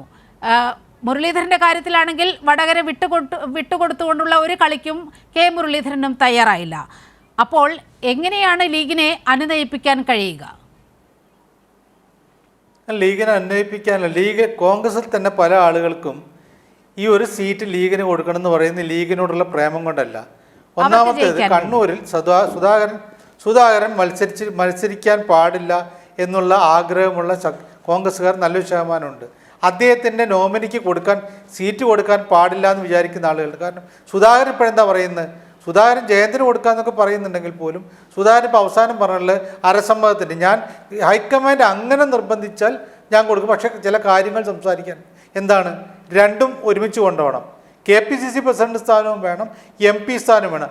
അങ്ങനെയാണെങ്കിൽ ഞാൻ മത്സരിക്കാമെന്ന് അദ്ദേഹം പറയില്ല. അദ്ദേഹത്തിന് അത് ഉറപ്പിക്കണം. പക്ഷേ അങ്ങനെ സൂക്ഷിക്കേണ്ട എന്നുള്ള നിലപാടുള്ള കോൺഗ്രസ്സുകാർ ധാരാളമുണ്ട്. അതുകൊണ്ട് ഇപ്പോൾ മത്സരിക്കാൻ തയ്യാറല്ലാത്ത ഒരാളുണ്ടല്ലോ, കാരണം മത്സരിക്കില്ല ആദ്യം പറഞ്ഞൊരാൾ, ആ ആളുടെ സീറ്റ് കണ്ണൂർ അങ്ങോട്ട് കൊടുത്തേക്കട്ടെ എന്നുള്ള നിലപാടാണ് ഉള്ളത്. അതുകൊണ്ട് ഈ വടകര ഉൾപ്പെടെയുള്ള കാസർഗോഡ് ഉൾപ്പെടെയുള്ള മണ്ഡലങ്ങളൊക്കെ സേഫായിട്ട് കിട്ടും എന്നൊരു തോന്നൽ അവർക്കുള്ളതുകൊണ്ട് സുധാകരൻ്റെ സീറ്റ് എങ്ങനെയെങ്കിലും സുധാകരൻ്റെ നോമിനിയോ കണ്ണൂരിൽ മത്സരിക്കേണ്ട, അത് ഞങ്ങൾക്ക് വേണമെന്ന് പറയുന്നില്ല, പക്ഷേ ലീഗിന് കൊടുത്തേക്കട്ടെ എന്ന നിലപാടെടുക്കാൻ കോൺഗ്രസ്സുകാർ നല്ലൊരു ശതമാനവും രംഗത്ത് വന്നിട്ടുണ്ട്. അത് തന്നെയാണ് ലീഗിന് ഇപ്പോഴുള്ള ബലം. അവർ ആവർത്തിച്ച് ആവശ്യപ്പെടുന്നുണ്ടെങ്കിൽ ഈ ഒരു ലക്ഷ്യം കൂടിയുണ്ട്. ശ്രീകുമാർ നേരത്തെ പറഞ്ഞതുപോലെ വയനാടാണ് രാഹുൽ ഗാന്ധിക്ക് ആകപ്പാടെ ഒരു അഭയസ്ഥാനമാകാൻ പോകുക. ഉത്തരേന്ത്യയിൽ ഏതെങ്കിലും സീറ്റിൽ രാഹുൽ ഗാന്ധിയെ നിർത്തി വിജയിപ്പിക്കാൻ കഴിയുമെന്നൊരു പ്രതീക്ഷ കോൺഗ്രസിനുണ്ടോ ഈ ഘട്ടത്തിൽ? അല്ല, അത് കോൺഗ്രസ് ആണ് തീരുമാനിക്കേണ്ടത്. രാഹുൽ ഗാന്ധി എവിടെ മത്സരിക്കണം എന്നുള്ളതൊന്നും തീരുമാനിച്ചിട്ടില്ല. അത് ഇപ്പൊ അല്ല, കോൺഗ്രസിന്റെ ശക്തനായ നിരീക്ഷകൻ എന്ന നിലയിൽ ഞാൻ ചോദിക്കുകയാണ്. അല്ല, അത് എനിക്ക് പറയാൻ പറ്റില്ല. കാരണം എന്ന് വെച്ചാൽ കോൺഗ്രസിന്റെ തീരുമാനം ഇലക്ഷൻ കമ്മിറ്റി ഹൈക്കമാൻഡൊക്കെ തീരുമാനിക്കേണ്ടതാണ്. അത് തെരഞ്ഞെടുപ്പ് അവരുടെ സംവിധാനം ചേർന്നിട്ടേ ഉള്ളൂ. ആ സീറ്റ് തീരുമാനിക്കുമ്പോൾ അത് എനിക്ക് ഇവിടെ നിന്ന് പറയാൻ കഴിയില്ല. പക്ഷെ ഞാൻ ഒരു കാര്യം ഞാൻ ഒന്ന് സൂചിപ്പിക്കാം. ഇവിടെ CPIയുടെ കാര്യം പറഞ്ഞുകൊണ്ട് പറയാം. CPI 1970-കളിലൊക്കെ കോൺഗ്രസ് മുന്നണിയിൽ ഉള്ളപ്പോഴും അവർക്ക് ഈ സീറ്റുണ്ട്. അവർ ഇടതുമുന്നണിയിൽ ഉള്ളപ്പോഴും അവർക്ക് ഈ സീറ്റുണ്ട്. അപ്പൊ അവർക്ക് CPM കൊടുത്തൊരു ആനുകൂല്യം അല്ലത്. ആ CPIക്ക് പരമ്പരാഗതമായിട്ട് 4-5 സീറ്റിൽ അവർ മത്സരിച്ചിട്ടുള്ളതാണ്. അതിൽ ആ സംശയമില്ലാത്ത കാര്യമാണ്. രാഹുൽ ഗാന്ധിയുടെ കാര്യത്തിൽ എന്തായാലും കോൺഗ്രസിന്റെ കേന്ദ്ര നേതൃത്വം എന്താണോ തീരുമാനിക്കുന്നത് അതെനിക്ക് പറയാൻ പറ്റില്ല നീലിമ. കാരണം അത് അവരുടെ ഒരു പാർട്ടി സംവിധാനത്തിൽ അല്ല, തീരുമാനമല്ല ഞാൻ ചോദിക്കുന്നത്. ഉത്തരേന്ത്യയിൽ എവിടെയെങ്കിലും നിന്നാൽ രാഹുൽ ഗാന്ധി വിജയിക്കുമെന്നൊരു പ്രതീക്ഷ അങ്ങേക്കുണ്ടോ എന്നാണ് ഞാൻ ചോദിച്ചത്. തീർച്ചയായിട്ടും ഉണ്ട്. രാഹുൽ ഗാന്ധി അമേഠിയിൽ തന്നെ മത്സരിക്കുകയാണെങ്കിൽ അദ്ദേഹം ജയിക്കും. ഇനിയിപ്പോ സോണിയാഗാന്ധി ഒഴിഞ്ഞ റായ്ബറേലിയിൽ പ്രിയങ്ക വന്നില്ലെങ്കിൽ അവിടെ രാഹുൽ മത്സരിച്ച് അദ്ദേഹം ജയിക്കും. ഒരു തവണ തോറ്റതുകൊണ്ട് രാഹുൽ ഗാന്ധി അന്ന് എന്തുകൊണ്ട് പരാജയപ്പെട്ടു എന്ന് നിങ്ങൾ ആലോചിക്കണം. അന്ന് ദേശവ്യാപകമായിട്ട് ഉണ്ടായിരുന്ന ഒരു രാഹുൽ ഗാന്ധി ആണോ പിന്നീട് ഭാരത് ജോഡോ യാത്രയ്ക്ക് ശേഷം കണ്ട രാഹുൽ ഗാന്ധി? നിങ്ങൾ ആ രാഹുൽ ഗാന്ധിയെ കാണോ? ഇപ്പോഴത്തെ രാഹുൽ ഗാന്ധിയെ കാണൂ. ശരി, ഭാരത് ജോഡോ യാത്രയ്ക്ക് ശേഷം കോൺഗ്രസ് അഭിമുഖീകരിച്ച അങ്ങേയറ്റത്തെ പതനം നമ്മൾ കണ്ടതാണ്. ശ്രീ KT അങ്ങേക്ക് പറഞ്ഞ് അവസാനിപ്പിക്കാം. അല്ല, കോൺഗ്രസ് പാർട്ടി എത്തപ്പെട്ട പതനം എന്ന് പറയുന്നത് രാഷ്ട്രീയമാണ്. ആ രാഷ്ട്രീയത്തിൻ്റെ സംഘടനയിലെ പ്രതിഫലനമാണ് രാഹുൽ ഗാന്ധിക്ക് അമേഠിയിൽ പോലും നോമിനേഷൻ കൊടുക്കാൻ പറ്റാത്ത സാഹചര്യം ഉണ്ടാക്കിയത്. കോൺഗ്രസിലെ ഏത് നേതാവാണ് ഇപ്പോൾ UP ഉള്ളത്? രാജീവ് ഗാന്ധിയുടെയും സോണിയാഗാന്ധിയുടെയും ഒക്കെ സഹപ്രവർത്തകരായ ഏതെങ്കിലും കോൺഗ്രസ് നേതാക്കൾ ഇപ്പോൾ UP കോൺഗ്രസിൻ്റെ നേതൃത്വത്തിലുണ്ടോ? എല്ലാ ആളുകളും BJP പോയില്ലേ? ബ്രാഹ്മണ നേതാക്കളായ ഒട്ടുമിക്ക ആളുകളും പോയി. ഇപ്പം എന്താണ് അവിടുത്തെ PCC പ്രസിഡന്റ് ഉൾപ്പെടെയുള്ള ആൾക്കാരെന്താണ്? പകുതി RSS അജണ്ടയിലാണ്. സരയൂ നദി കുളിച്ച് മുങ്ങി നനഞ്ഞ മുണ്ടുടുത്ത് നനഞ്ഞ വസ്ത്രം ധരിച്ച് രാമപ്രതിഷ്ഠയെ പോയി വഴങ്ങണമെന്ന് നിർദ്ദേശിക്കുന്ന PCC അധ്യക്ഷനാണ് അവിടെയുള്ളത്. വളരെ സങ്കടകരമായ ഒരു പതനത്തിലാണ് നെഹ്റുവിന്റെ പാർട്ടി ഉള്ളത്. ഈ പതനം കണ്ടുകൊണ്ടുകൂടിയാണ് ഇത്തവണ മുസ്ലിം ലീഗ് രണ്ടും കൽപ്പിച്ച് ഇറങ്ങിയിരിക്കുന്നത്. 3ാം സീറ്റ് എന്ന ആവശ്യം പതിവിലും ശക്തമായി മുസ്ലിം ലീഗ് ഉന്നയിക്കുകയാണ്. ഇത് കോൺഗ്രസിനെ എങ്ങനെ ബാധിക്കുമെന്ന് കണ്ടറിയേണ്ടതുണ്ട്. ഈ ന്യൂസ് ആൻഡ് വ്യൂസ് ഇവിടെ പൂർണ്ണമാകുകയാണ്. ഈ ചർച്ചയിൽ പങ്കെടുത്ത എല്ലാ അതിഥികൾക്കും വളരെയധികം നന്ദി.